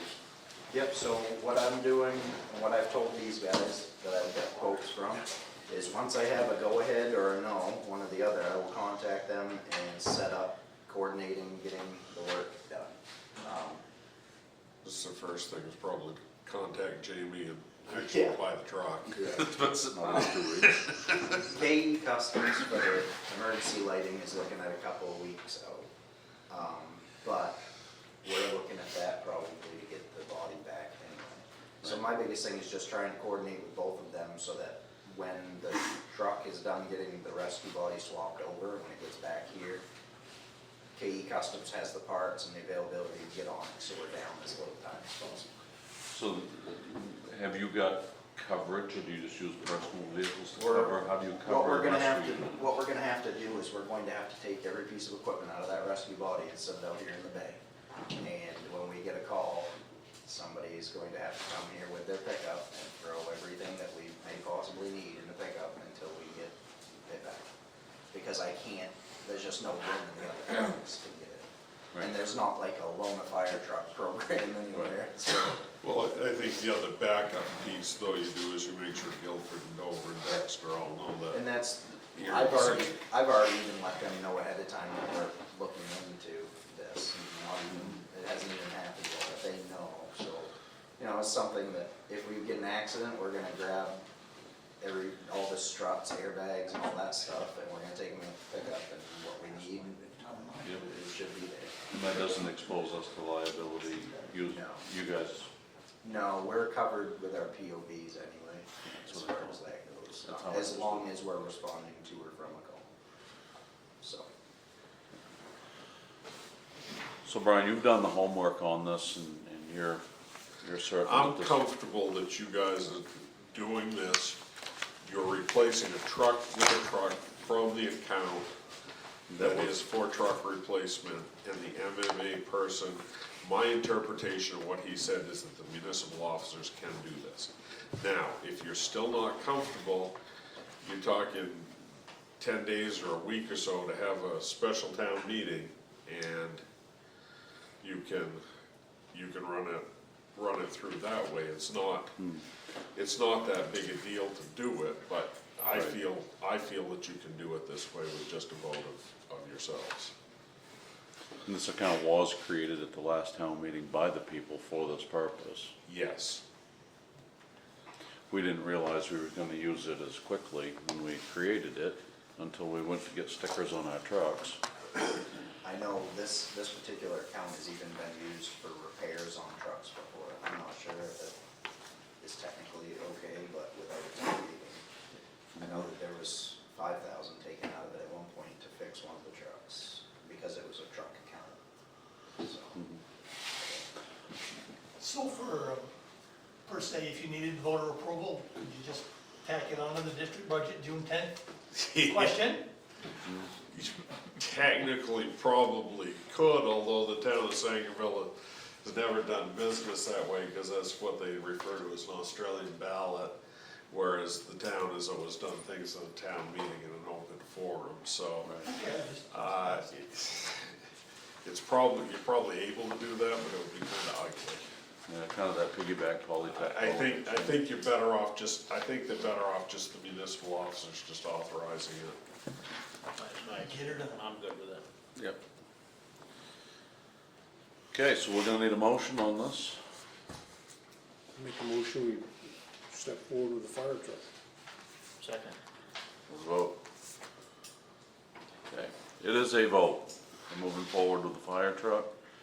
And Matt, you're gonna be tasked with keeping us in the loop. I will let you know. Let me know if you need any help with anything. Yeah, no, I'll just plan on getting everything coordinated so we can get it down there and have it back here and in service in as little time as possible. So do you have the contact information for Jamie for the truck? I do not. Let me give it to you right now. Yeah. The other thing is that has no taillights, so Yeah, I'm gonna have to figure that out getting it down there. Yeah, We can work through that. It came from Bangor that way, so. yeah, it did. So Jeff's gonna drive it back to Bangor. It came from Bangor to here, past commercial enforcement and two state troopers. I'll throw a fireplace on it and go for it. We'll be all right. So then, Oh. Jeff, we just need to fill a sale thing, or whatever, so I can go with that Hopefully. before we go. And he's expecting Start a going call. everything. should we approve that, we probably ought to approve the purchase and allow them to write a check, so we can get that, because if not, we're gonna have to wait 2 weeks, right? Yeah, why don't you do that? It's a quick, easy thing to do. Yep. Do we wanna do the truck and the Coops bill and the KE Customs, so all that, so KE Customs can order his stuff? Yep. Okay. Basically, you're doing just what you did before, you're just making your motion more specific. Right. So I make a motion that we authorize, payment for the truck, payment for the body swap, and payment for KE Customs bills as those bills come in. PTO. Yeah, the PTO, the whole Coops bill. Second. And a vote? Okay, now we're clear.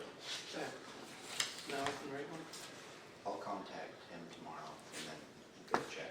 And if you guys need anything paperwork wise, have Sandy set you up with MBT transfer, MBT 16 transfer of ownership, title, all that stuff. I can put together a packet for you to have Jamie sign. Yeah. Okay. That'll work. Okay, moving on. Item 6, new business. First item is Larry Daggett, and the topic is reimbursement of registration and excise tax fees. You're on, Larry. So, I purchased a vehicle on April 4th, and it was a Friday, I was driving it home, and I did not get very far from the dealer that I purchased it from, and the check engine light came on. Contacted the dealer, he's like, I can't believe that, give you your money back, whatever. I'm like, no, I bought the truck because I was going on vacation with a trailer, and I wanted that truck. I'd been done a lot of research. So knowing that I was going to be leaving on the 10th, I came in on the 7th, which was Monday of April, and registered the vehicle, because I did not want to go to my trip with a paper plate through multiple states. So I registered it with the intent that I was going to have a truck that was sold to me as my new truck. So registered it on the 7th, and on the 8th, when I called the gentleman on the 4th about the check engine light, he made arrangements at the dealership for that brand in Bangor to have the proper repairs done. So I went in the 8th, they worked on the truck, I left, didn't get 10 miles, check engine light, called the dealer, both of them said, hey, bring it back, we'll work on it again. So I went back on the 8th, they worked on it again the rest of the day, I left, didn't get to 6 Mile Falls, check engine light was on again. Called the dealership again, said, hey, he didn't fix it. Be back here on the 9th for first thing, we'll service it again, we'll work on it. Knowing that I was leaving the 10th in the morning for vacation. I went down the 9th, they worked on the truck. I didn't get as far as Harvey RV, check engine light came on again. Did not bring it, each time it was stayed in the rural Bangor and Hamden area. I never even got it home. The only time I brought this truck home was Friday night, Saturday, Sunday, and the Monday. And the Tuesday morning I took it back down. After that, it never came back up here. It always failed within 10 miles. So the 10th came, we left on our trip. Luckily, I had not disposed of my former truck, and I had that one still registered. Now, Michelle, having some intuition from doing this for years, when I told her about getting the check engine light, and I registered on a Monday, she conveniently held the paperwork, which you have 30 days to file that paperwork with the state. So she held the paperwork, and we're very glad she did, because we returned, so on the 10th, on the 9th, I called that dealer. Said, this truck is still broke, you're gonna come to Hamden and pick it up. I've got to transfer everything out of this into my old truck, go home, set the camper and stuff up with the old truck. We left on our trip on the 10th. We returned home on the 22nd. And in this time, I've been in contact with the dealer. Yeah, you know, we've got new NOx sensors in it, we put a brand new exhaust under it, we've done, it should be ready when you get back. And I told him, I want you to drive the truck to make sure that it's good when I get back. I want some miles put on it. Got back and he said, yeah, I drove it, it's okay. So, 23rd, we went down, picked the truck up. I didn't get out of Hamden, check engine light was on again. So at this point, I am frustrated, the dealer that I bought it from is frustrated. The dealership that was working on it said, well, we think we can we know we can fix it. And I told them, I said, you guys have Thursday, Friday, and Monday to fix this thing. And it ran into the 30th. It was still not fixed on the 30th. I had a payment coming due on 5/2 for my loan on a truck that I had for 3 days. Made the decision, I had been in contact with Michelle, what was going on too. And I didn't know what to do. And she said that there was a form which you could fill out, which would deregister the vehicle, which, if it's within 30 days, your excise tax, you can ask for your excise tax back. And because she did not file the registration paperwork, the actual registration fee never left Sangerville. So with that, I went to see the dealer on the 30th, and he actually wrote me 2 checks. He wrote a check for the vehicle, purchasing it back, including the interest. He wrote a second check to me for my deposit that I had put down. I had bought a used tonneau cover to put on the back. I bought mud flaps to put on it. I bought floor mats to put in. He wrote me a check back for that. So I'm here to ask if you folks could see your way clear to reimburse me the excise tax and the registration fee for this vehicle that I never got. And after this, I did actually go buy another vehicle, and I have paid the excise tax on that vehicle because it was cloudy whether or not I would get this back. So the new vehicle that I have, which has no check engine lights, and we registered that. I actually registered it yesterday. Larry, can I ask you a question? I will tell you. What make was this vehicle? I can only say that it has 4 letters in the name of it. I don't want to throw anybody under the bus. So Larry, what was your next vehicle? And did What you buy was, another? what's your new vehicle? The same? It has 4 letters in it, yes. So what did we So learn, you're Larry? hunting for punishment, so part of your fine. So, it's funny because they were both 2020 models. One was a 3/4 ton, and this one is a 1 ton. And they both have 10 speeds. So that'll give you a hint what they are. Diesel. Diesels, yeah, both of them were diesels. And they circled the problem. So what you're asking for, Larry, is reimbursement of So the the amounts, excise?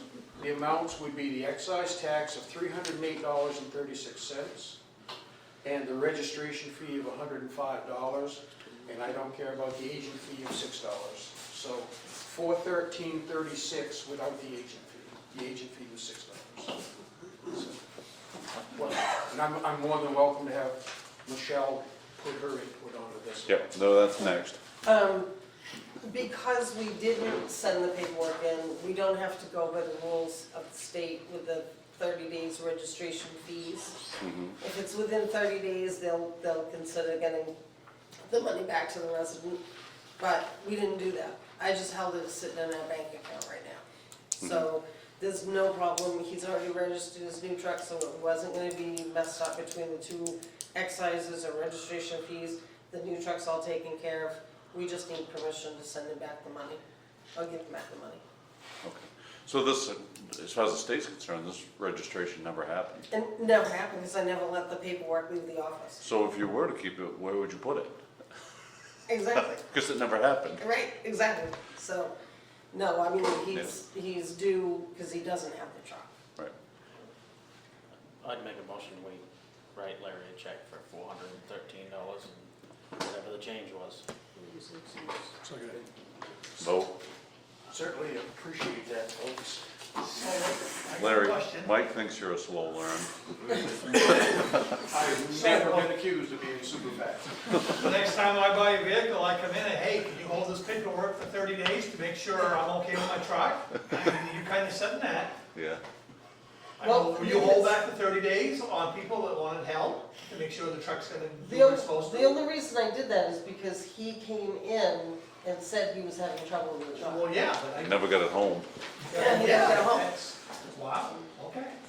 He So never got That's an it, option, I have. he never got it home all 5 So times. still don't know what's wrong with it. It And started out we with usually knock send sensors, paperwork every week, so.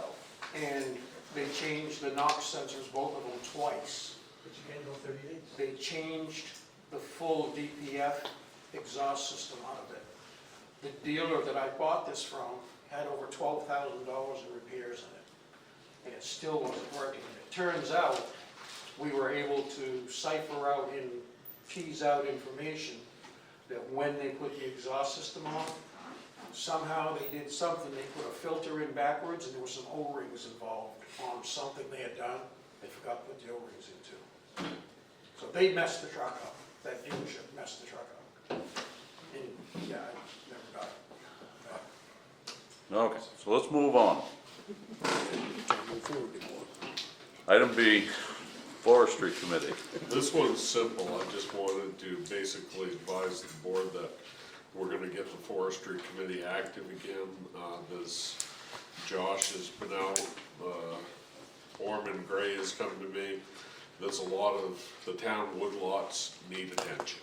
And we need an updated forestry plan, and it may be time to harvest some timber before it falls and rots on the ground. That was my understanding of it. So, that is gonna be in the next couple of weeks. I'm gonna get in touch with them and get them to meet so they can start providing us with some information. Okay. Moving on, item C, SAD 4, district budget meeting warrant. Okay, Yes, so you're coming up on, you're not gonna have a meeting before we actually have to post these warrants for the June 10th election. The thing with that is that the budget meeting is May 28th. So that might not pass, and if that doesn't pass, then this is gonna be obsolete. However, unless I have a special meeting with you to have those signed, that's the only other way to do it. So the idea was to have you sign it tonight, we'll be ready for June 10th to be able to post them on time, okay. thinking that May 28th, everything will pass. We don't know that for sure though. When has the budget never passed the budget meeting on the school level? I've had at least one. They, There was one that they sent it back 3 times, and they found a way by refusing for the citizens to approve it, they forced them to actually make some cuts for a change. okay, they didn't do it at the meeting. They sent out a budget 3 times to vote on. Each of the first 2 times it was voted down by the towns. And All right, on the voting of the budget that was passed, the towns didn't all pass it. But at the annual district budget meeting, the budget was passed. The towns didn't like the budget, they didn't accept it. Okay, so. That's why, George, I'm encouraging all citizens that are interested, available and otherwise Be to there go to this 28th. May 28th meeting so that they can understand what they're Right. voting for. they're voting for a 12% increase here in Sangerville. Yeah. It's only gonna get worse. So the actual warrant, this is the warrant that is for the 28th. This doesn't need to be signed by the board, but I just put it on the agenda so that if you needed to have copies. It has been posted on the website, I don't know, Facebook hasn't been done. It's in the post office and it's also on the town website, on our window. And you're talking the That's, copy that we have? yeah, Right here. and And then as there's, far as Facebook, I've been hammering that 28th meeting, so it's been covered. and then the other ones have to be signed by Tomorrow, so- the board. And then these need to be signed tonight? That's fine, you just For take the care of June it. 10th Perfect, thank you. meeting. Okay.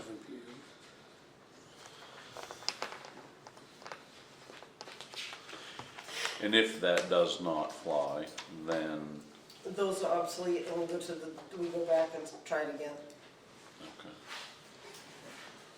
okay. You have to answer the 50 questions as well, or just? You really should, right?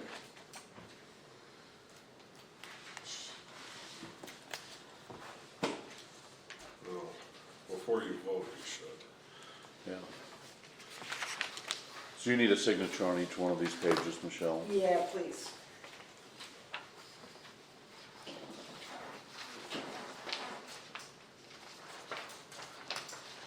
And today's date.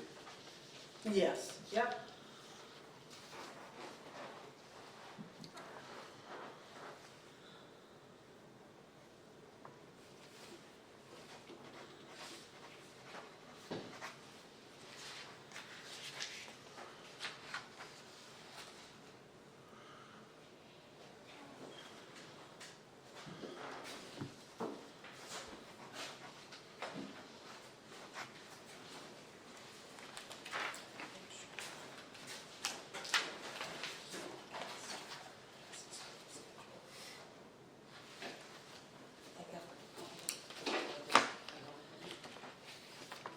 Have you looked at that budget?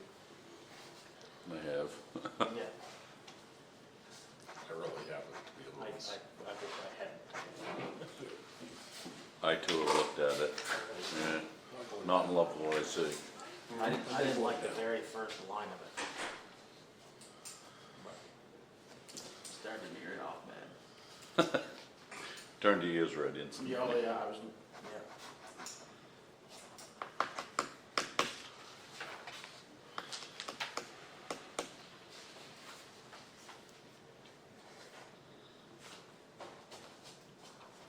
You smiling about Larry? I was thinking probably your father fills you in on the. Yeah. My father fills me in with too many things.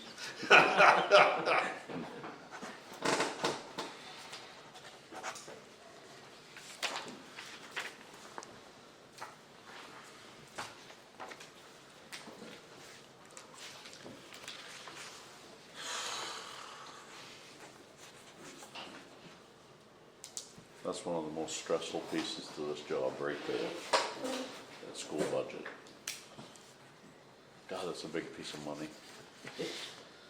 However, you really don't have a legal alternative from where you sit. Your alternative is to do what we're doing, is trying to get people there to inform themselves, to make an informed decision on June 10th. That's where the power is, to sit there and vote. So, But It's voted on twice. Because they're gonna vote on it on the 28th. The budget passes, and they send it to the towns, and the town votes on it. So they're voting on it twice, the same budget. true, but if the townspeople go on the 28th, they'll hear the Right. discussion and they'll be educated as to what they're voting on, Four. forms. Yep, exactly. What do they call this second vote? I can't even, it's a goofy word. Validation? Yeah, I think so, yes. To validate the vote that was already taken. Right.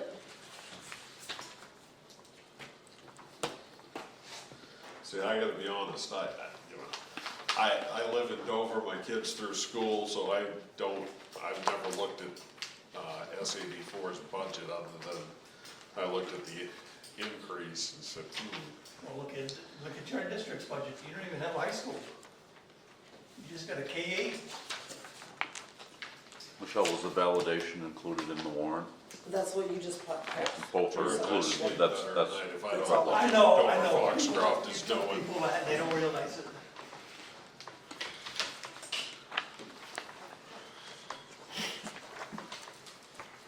Go ahead.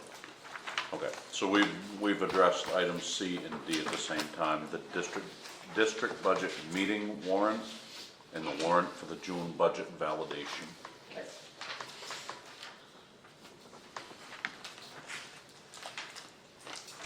Okay, item E, accept grant money for the park music. Earlier this spring, late winter, Jason and Rhonda put a grant proposal together for Maine Community Foundation for $5,500 for a summer concert series at the gazebo. Jason got a letter saying they did not get that grant, But in the meantime, we got a letter that said they did get a grant for $6,500. And come to find out, the Maine Community Foundation, when they rejected the initial grant proposal, they put them in for this anonymous donor funding that they then got accepted for. So essentially, we did get a grant from the Maine Community Foundation for $6,500, and that is the gift that the selectmen need to accept, and then the Parks and Rec Committee can hire some people to perform the gazebo this summer. Talking right now, we met the other night, talking right now to get a band for the end of June. They'll pay for the bands that'll be there for the community day in July, and then also in August, and depending on weather, possibly September. But they'll post all those and stuff. And then we got that free one from the Crosby Band there Yeah, they'll come and do a free on the concert. 10th I of think it's July. gonna be Wednesday nights, I think it's 6 o'clock. Whatever time of the month they schedule it. I make a motion, we accept the grant. And to go into the Parks and Recreation To go- account. Let's, we'll delete what I said. Let's start over. I make a motion, we accept the grant to go in into the Parks and Recreation budget. Vote. Good call, Josh. Just from past. Yeah, we've been there, done that. Yeah. See, we learned. Okay, item 7 is town manager's report. All right, as we're here fairly late into the evening, I'll be as brief as possible. Everything we discussed, voted on last month or earlier this month in regards to Mill Street, we've taken care of. She has been served by Guy Dow.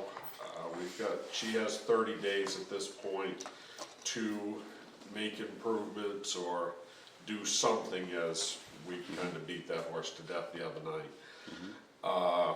Her 30-day clock has started, and we've also had Lance went and posted the building as a dangerous building, condemned, do not enter. All that has been taken care of. So we probably will need to address that at your second meeting in June. Town Hall, covered that.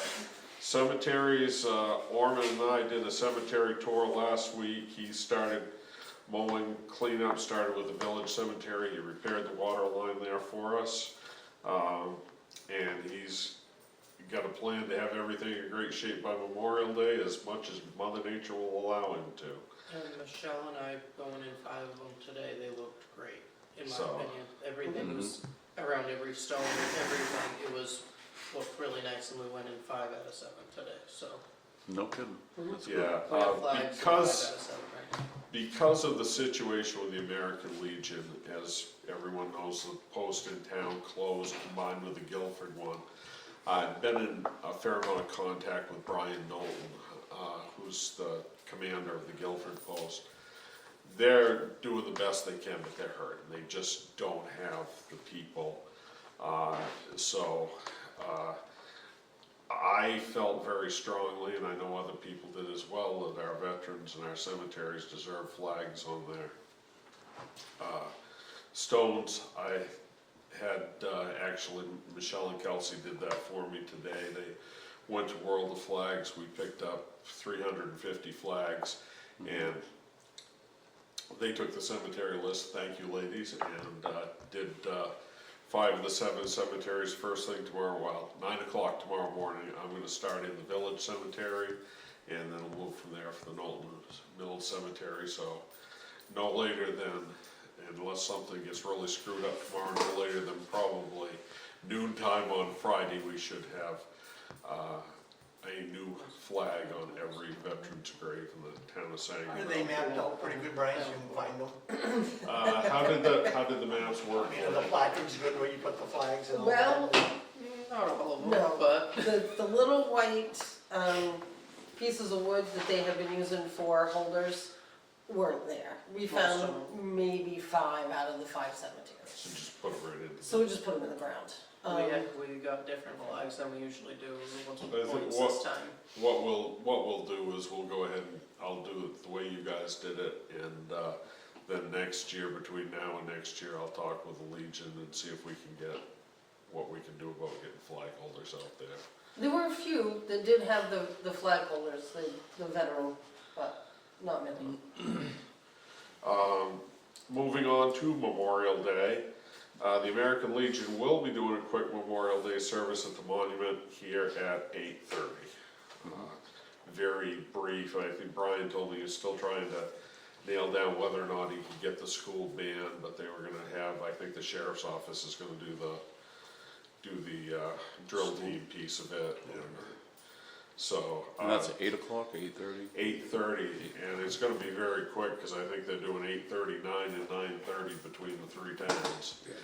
Sangerville, Guilford, and Abbott, so. But I did wanna make sure everybody was aware of it. Parks and Rec, I was actually unable to make the meeting last night. I spent yesterday afternoon in Orono, learning about Maine Trails grant program. They had a grant writing workshop there. And, I learned that the Maine Trail Foundation has got $30 million to give out over the next 4 years in $7.5 million increments, and they in fact actually do have money designated That to they can administer. actually hand out? And to actually hand out, and that grant program is gonna open September 1st. It was a small group. I did get a chance to talk to Doug, the guy that's actually runs the program.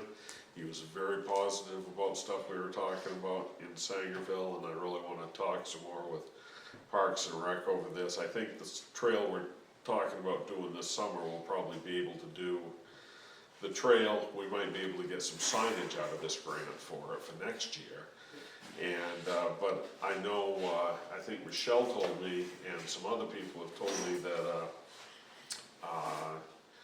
my predecessor there, not Jeff. Patrick Lewis had, this was kind of a project of his, this Doug actually told me that as well. That, the town lot up by the town garage, he kind of blazed out maybe part of a trail up there.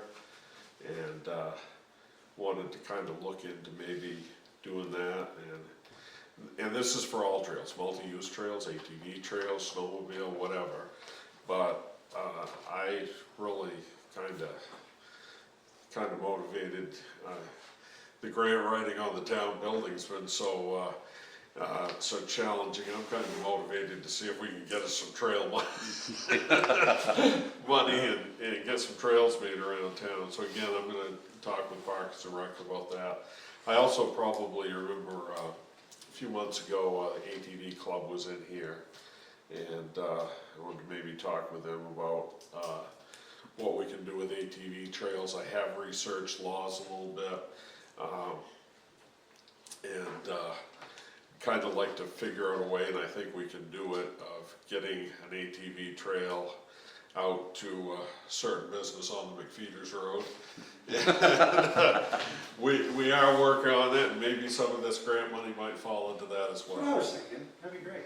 So I did think of you while I was there yesterday. How can we help two nights with this? So more to come on that. Something I didn't actually put in this report, I did this written report out fairly quick that it bears mentioning here. Kelsey and I, we talked about this while Michelle was away, but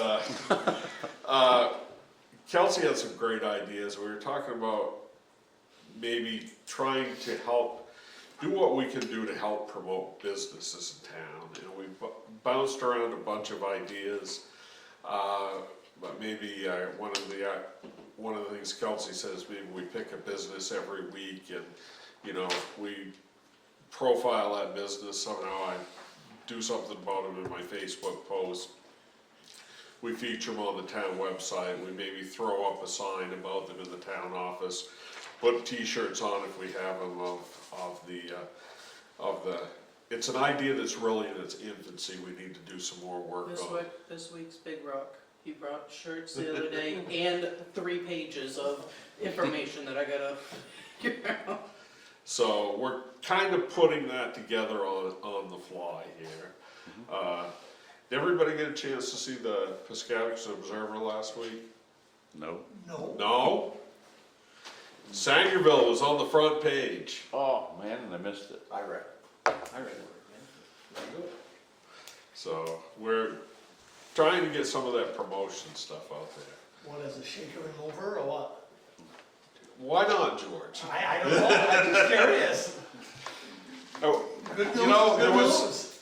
there was a lot of, this town got a lot of negative publicity over the past, well, maybe not the past 6 months, but the year Oh, I previous to know, I that. understand this. I know. I'd like to see this town start getting some positive stuff out there. So that was why I strong-armed the reporter into writing that Good deal.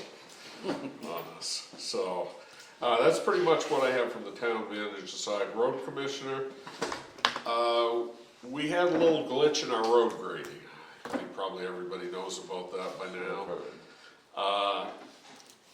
Basically, we, as the road committee, myself, Josh, all felt that what we had been asking Mr. Lawson to do wasn't really getting met, and not in a timely manner. Josh brought up a really good point that for $200 an hour, we were probably gonna burn through money pretty fast at the way they were approaching the project. Steve was polite, he was professional. Basically, I think he decided that he would prefer not to do the work in the town of Sangerville, and our obligations, let's just say we parted on good terms. He never came in and signed his contract. He said that what work he had done, he was gonna write off, that he offered that, he said he wasn't gonna bill us for it, but he would prefer that we went with another another grader operator. So, you know, a disappointment. It was disappointing that we couldn't kind of come together on this, but the road committee and George, I guess, is the only one left here out of them. It was pretty unanimous that they didn't feel that we were getting what we asked for. Does that sound like I hit it pretty well, Josh? Very well, yeah. So, nothing against Steve Lawson. The issue ended amicably, it ended professionally, it ended politely. So, at this point, I will be contacting the next two, kind of go down through the list. We're gonna go to Jared Stedman next, the gentleman from Bradford after that, and see if either one of them is still interested. Cause that was kind of how they fell on the bidding, and hopefully one of them will pick up the slack. If not, you guys will probably all be getting an email from me or a phone call from me saying, we gotta come up with a plan B, which I'm not sure what that is yet. But probably one that we'll have to sit down and talk about. So you are facilitating contact with these people and? Yes, that will happen either tomorrow or Friday, depending on how much time I spend putting flags out tomorrow. We were initially not getting much for a response from our paving invitation to bid. We talked about it, we put it in the Bangor Daily as well as the Gazette. I think probably for paving projects in the future, we need to stick just to the Bangor Daily, because we don't have local paving companies that read the Gazette. So Bangor Daily, as soon as I hit the Bangor Daily, I've had 4 companies contact and ask for bid packages. And that's the only place for advertising, or is it on? It's on We're our doing, website, too. we're doing our website, we're doing the Gazette, and we're doing the Bangor Daily. So we're pretty well covered, I think, at this point. I just, for the future, I don't think it's, for the future, many things it makes sense for us to invite people to bid in the Gazette. But something of this nature and something, I think probably gonna need to kind of consider this as we go forward in with the bids for, the town hall stuff. We need to make sure we're reaching a wider audience. And let's face it, these contractors don't have time to check local towns' websites unless somebody tips them off somehow, so we'll probably be going back to the Bangor Daily for other stuff along this line. We also kind of came up with, Michelle brought this to my attention this morning, and I don't even remember us doing this. Did you remember us going into the winter roads last year to do summer roads? Going into winter roads, The budget, we took some money out of that on some of our road stuff last. Can you explain that real quick? So, Cause I was half asleep when I talked to you this morning. so while I was going over your budget, and your figures, we had money last year budgeted for, I think it's October to December, and then January to February is how the contract goes, 6 payments. But it seems to me that something happened last year that we ended up not having that full amount for the spring payments of the winter plowing. So when you budgeted $190,000 for this year, but you've already spent $90,000 of that paying Chris and Warren for the work they did plowing this year. So you've only got $99,000 for your plowing for 25, 26. In my understanding, the sand and the salt comes out of that Yeah, Yeah. $90,000 that's left. yeah. And how much is the sand and salt? No, sand and That's salt separate is line something separate. Yeah, That's a okay. separate So line. this is just the labor for just the Warren and Chris. plowing, right, this is just the winter plowing. So we've used 90,000 this year. That was payment for January, February, March.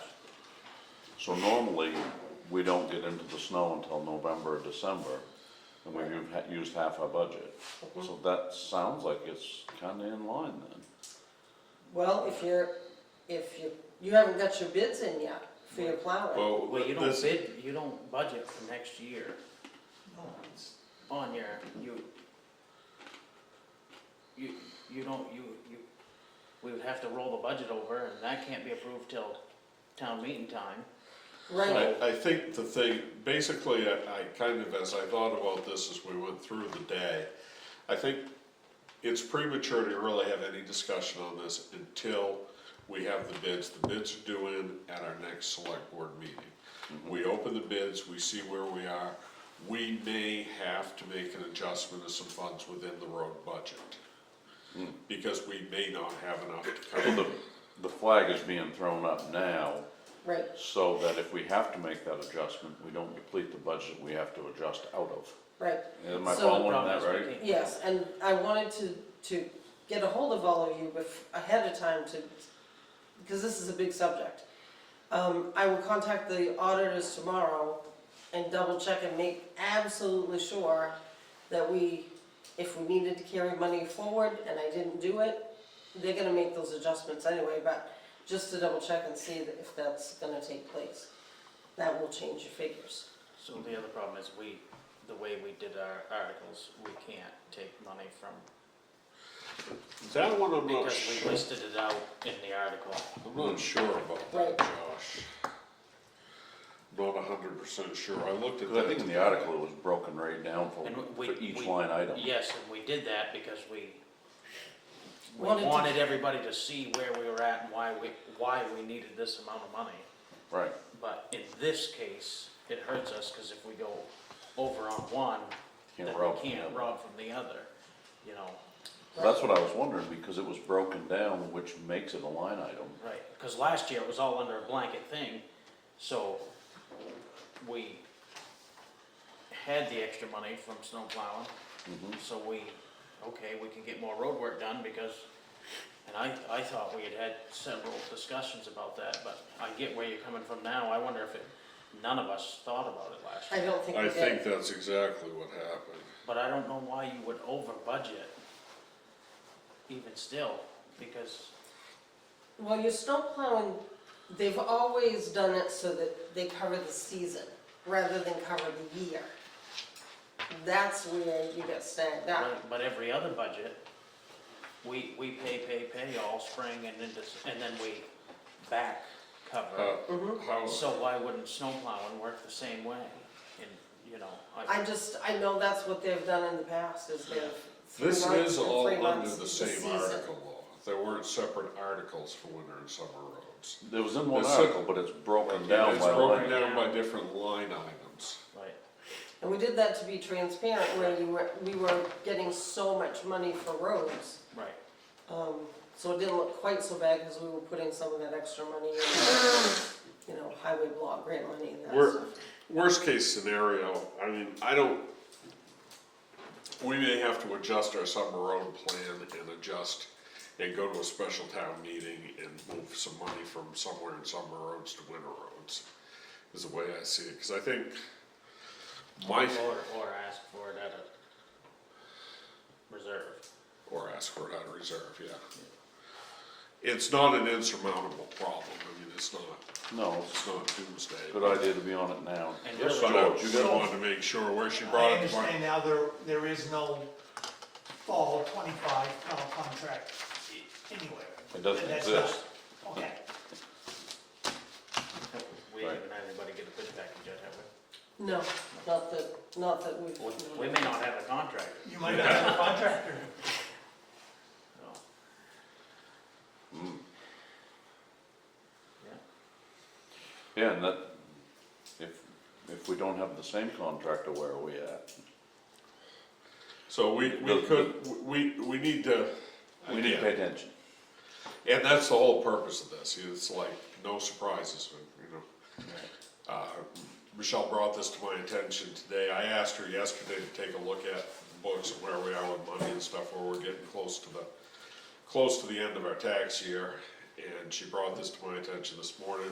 We have the meeting tonight, I wanna make sure you had the same information I did tonight, so that, you know, we're able to be thinking about it, and if we, you know, we won't be surprised next month. Well, when it's 7:30 last night, I couldn't call the auditors and ask them any questions, so I'll do that tomorrow and see what information they can help me with. Well, we might be able to now set it up like everything else, where we're budgeting for this year. The year, right. And then, so we're only gonna have to, if we do, say we come in at snow plowing at 400,000, we're only gonna have to cover this 3 months of that, so 200, Right. you know. Then next year will be, yeah. We can figure out a way to make it work, we just want to make sure everybody knows that it's a potential issue that we've got to discuss and make some decisions on. All right, does that conclude your report? That concludes my report. Okay. Item 9, select board concerns. I have a concern, I guess, being that we're on the road commissioner topic. I feel it's a lot to be a road commissioner and a town manager. I don't disagree with that, but I feel that, to be honest, feel I'm doing a pretty good job at it, Josh. Yeah, and I don't have anything against what you're doing, I just, I think we got a lot of things coming forward that are with the town hall and,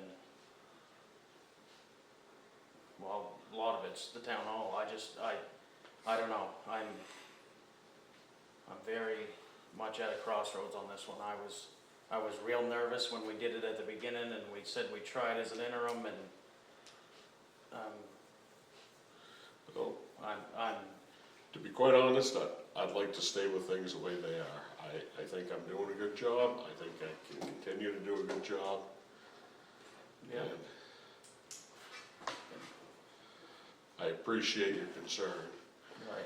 When we hit September, we may rediscuss, we're gonna need to rediscuss salary and hours, but in the meantime, I feel I've done a good job with this, with the roads, and I feel I'm doing a good job with the town manager. If you disagree, maybe I need to polish up my resume and start looking elsewhere. Well, I don't think we want to go, I don't think we want to go there. No, I So- just, So, let's go back to what you're saying, Josh. Your feelings are the number of hours that Brian is on the payroll for, and the number of hours needed to complete town manager and road commissioner jobs. These hours don't equal these hours, is that where you're going with that? right, it either far exceeds the hours, or the attention can't be put here like it should, or there like it should, and things take longer than they should in that circumstance, Yeah. you know? So, right now you do 32 hours a week, correct? Right. So your feelings, Josh, are in 32 hours, the number of hours it takes to do the road commissioner job, and the number of hours it takes to do the town manager job, to the people's expectations, you feel there's not enough hours? Correct. Is that what you feel, or do you feel that? Yeah, Well, I I mean, tend to agree with you on that, because probably when I actually figure out all the time I actually spend, you know, between riding around, looking at roads, in the office, handling phone calls, going to meetings, you know, I'm probably in the mid-30s right now, I'm definitely over 32, and I could easily go to 40. But I'm sticking with the fact that I try to stay fairly close to the 32, because that's what we agreed on. But I also accepted the fact that there's a learning curve to this, and I was gonna have to put more than 32 hours a week in regularly anyway, until we got there.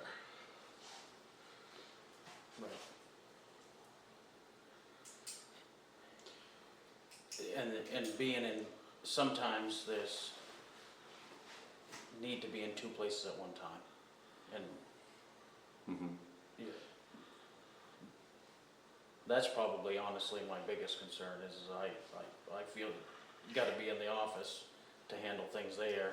I think There's that's- times that we got to be out on the road, looking at the road. But it's a balance, and, you know, it just, one of the things I have done is I've started trying to post the hours that I would be in the office and trying to stick with that. I think that's a step in the right direction to curing the problem. I haven't heard any complaints about either of the jobs that you do, with the exception of, I have had some people say to me, when's Brian gonna be there, when's Brian gonna be there? And I think it's just people looking for consistency, you know what I mean? And that's And it's hard, I mean, you're a part-time employee doing 2 full-time jobs, I get it. But essentially what I've done is I've put essentially a schedule that I'm gonna be in the office out, and I'm posting that in my Facebook post, so people know when I'm gonna be in the office, and I'm sticking to that. So, And- if an emergency comes up, obviously I can be out on the road to do it then. But I've also given myself some time free to be out checking the roads and meeting with contractors and what stuff in addition to that.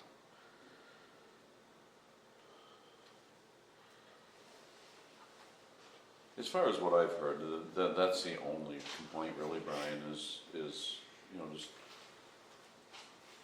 people having that feeling of when you're gonna be there. And I think that is that where you were going with it, Josh? Some of it's that, but I don't feel that we should ask somebody to do that much work in that amount of time. For that much money? And for that much money, and that there are times that we need to be in both places at once. Yeah. And There, that's- there are always times you're gonna need to be in both places. Right, So but Josh, you if- do your best to balance it. If That's we just- can.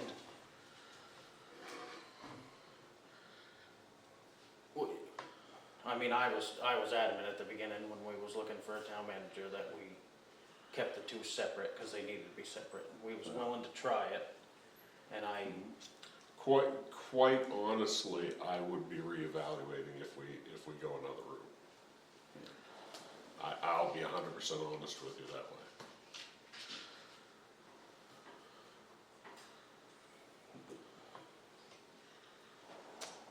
I'm not saying that I'm Right. not saying that I wouldn't stay, I'm just saying I will be seriously reevaluating. Right. Because I don't feel the jobs can be adequately separated, not in a town the size of Sangerville.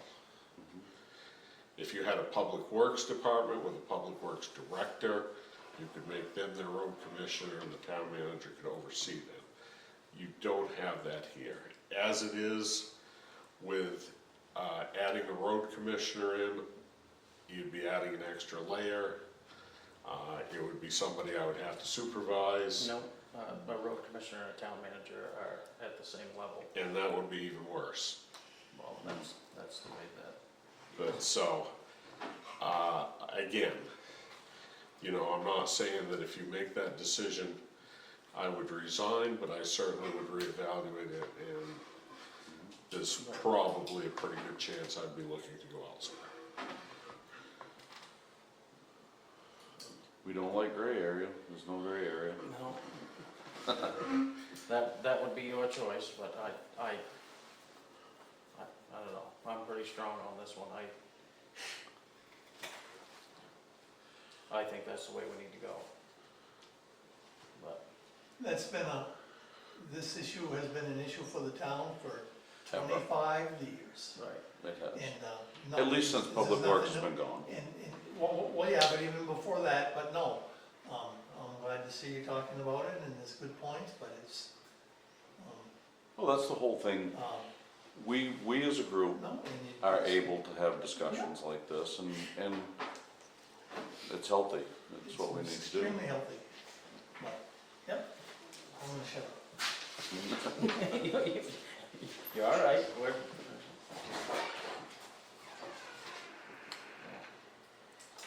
I mean, that's where I stand on it. So, I don't wanna see you go, Brian, I do think you've done good work, but I really feel passionately that it's a lot, and it's, I don't dispute that it's a lot.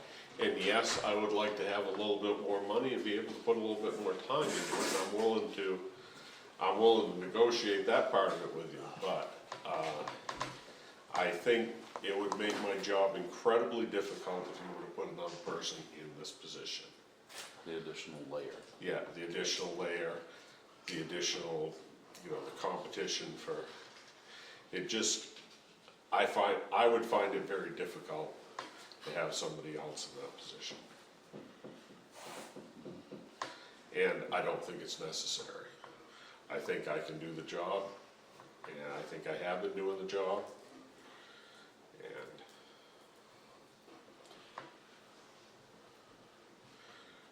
At this point, this is just discussion.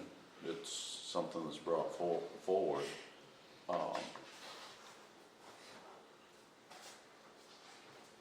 So in the interest of discussion, Josh, you brought the subject up. What does it look like for you if you were to make a change? What are you thinking? I think for right now, the three of us would take on the role until we hired somebody. So hired somebody, is this just an appointed position like we are, or is this another whole entire It's- salary to pay? Well, it's another salary, yeah. Which was in the past always figured into, Somebody in that position. We had somebody. What's that, Mike? I I think couldn't it's- hear you. When's the last time we had somebody in I that? think, not Bailey, Eldigan. Eldigan was the road commissioner for a while. Yeah. The thing about the road commissioner is, you know, in the wintertime, you just check on the plow guys, it isn't really too stressful of a job. summertime, you get some more hours, yep.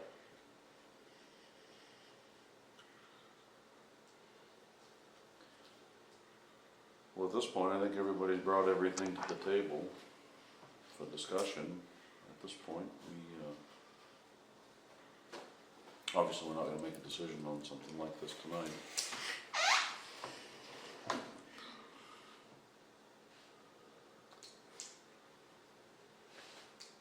Your thoughts, Mike? Well, he's the first one I've heard in a long time that wants to be the road commissioner. I know. You know, to tell you the truth, that's one of the things that everybody Yeah, pick me for didn't this. want, and I think people got done because of it, to tell you the truth. I know, In the past. and it is, that is true. That's what I'm saying, I'm kinda wondering, when's the last time we had I don't even remember, I don't even know this stuff you're talking about, so it's been a while back. Seth, it was probably Seth, what 5 now? years ago. Yeah. How many? 5 years ago, probably 5 years ago. He owns Bailey Yeah, Construction. I knew Joe, I know. Yep. So what does a salary for a position like that look like? I mean, is it a 30-hour job, or just by the hour, or? I think it used to be, back then it was like an $8,000 or a $10,000 a year stipend and. So it's a stipend job, not a employee with Right. benefits and all that stuff.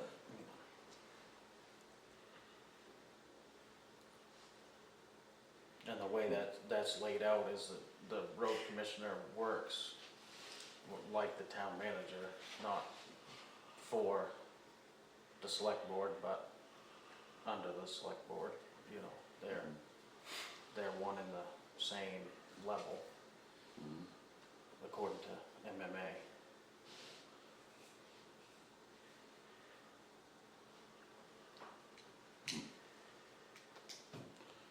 Well, I don't know where to go from here, other than we've had a discussion, and I guess we gotta do our homework on how we all feel about it, and Brian's made it pretty clear how he feels about it.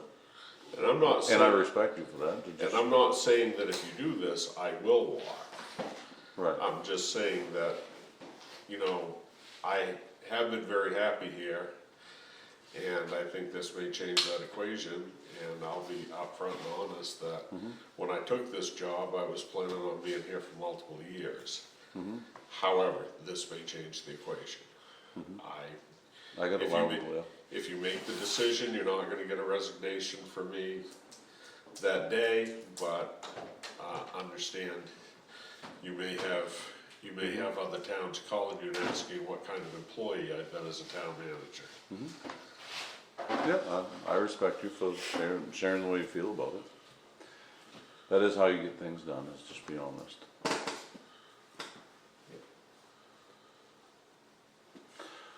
So, I think we'll just move that, to a future meeting, once we've had some time to marinate it a bit and think about it. Yep. Okay, is there any other concerns, select board concerns? I had one person ask me, one of the buildings on the hill, the metal roof is blown off and it's standing up hanging by Yeah, a screw. we tried to contact them and couldn't find it. It's one of those property management companies, you couldn't get to a real person. Is that, I think it's the American Legion building, and it's the old Legion the addition off the back of it. The other day when the wind was blowing, I went by and the whole entire roof was standing right up straight, hung on by one little piece. The last big windstorm, we were down here at the station coming back from calls when it was ripping off, but there's nothing you can do about it. They tried contacting the company. Yeah. Somebody came up, put a tarp over the roof underneath where it was, so they're aware of it, but they're not doing anything about it. That was just brought to me by one of the citizens, that they were concerned parking in the parking lot, that they're gonna have a metal roof on top of their car. With this wind Depends coming on which on car. Friday, it's a possibility. Highly likely. It is highly likely, because it's not holding on by much. But I noticed some And I cars don't are know- missing out of the parking lot, that have been there forever. Yeah, I noticed that, they disappeared all on their own. Yeah, I talked to you about that gray one was gone. You could thank code enforcement. Oh. the thing with that roof is you can't just send somebody over there to put screws in it, because then you're opening yourself up to a lawsuit, trespassing, and And the question was asked of me, where does the town's responsibility lay with a piece of metal roof flying up over the town-owned parking lot? And that's a fair question. I don't think the town has any liability on this, I it's don't, not. I don't think so either, I I think it's believe it the falls under the landowner. homeowner's insurance, whoever owns that property. Mhm. Or the person whose vehicle insurance it lands on. Mhm. But We did have a phone number too, and we called like all afternoon once it was reported to the office, and we never got a hold of anybody, not even an answering machine. Yeah. That was the only thing I had this week. I adjourn. Bye, George. Thank you, guys. Thank See you, George. So moving on, executive session, we have none. Make a motion, we adjourn. Second. We're adjourned. Time is 8:42.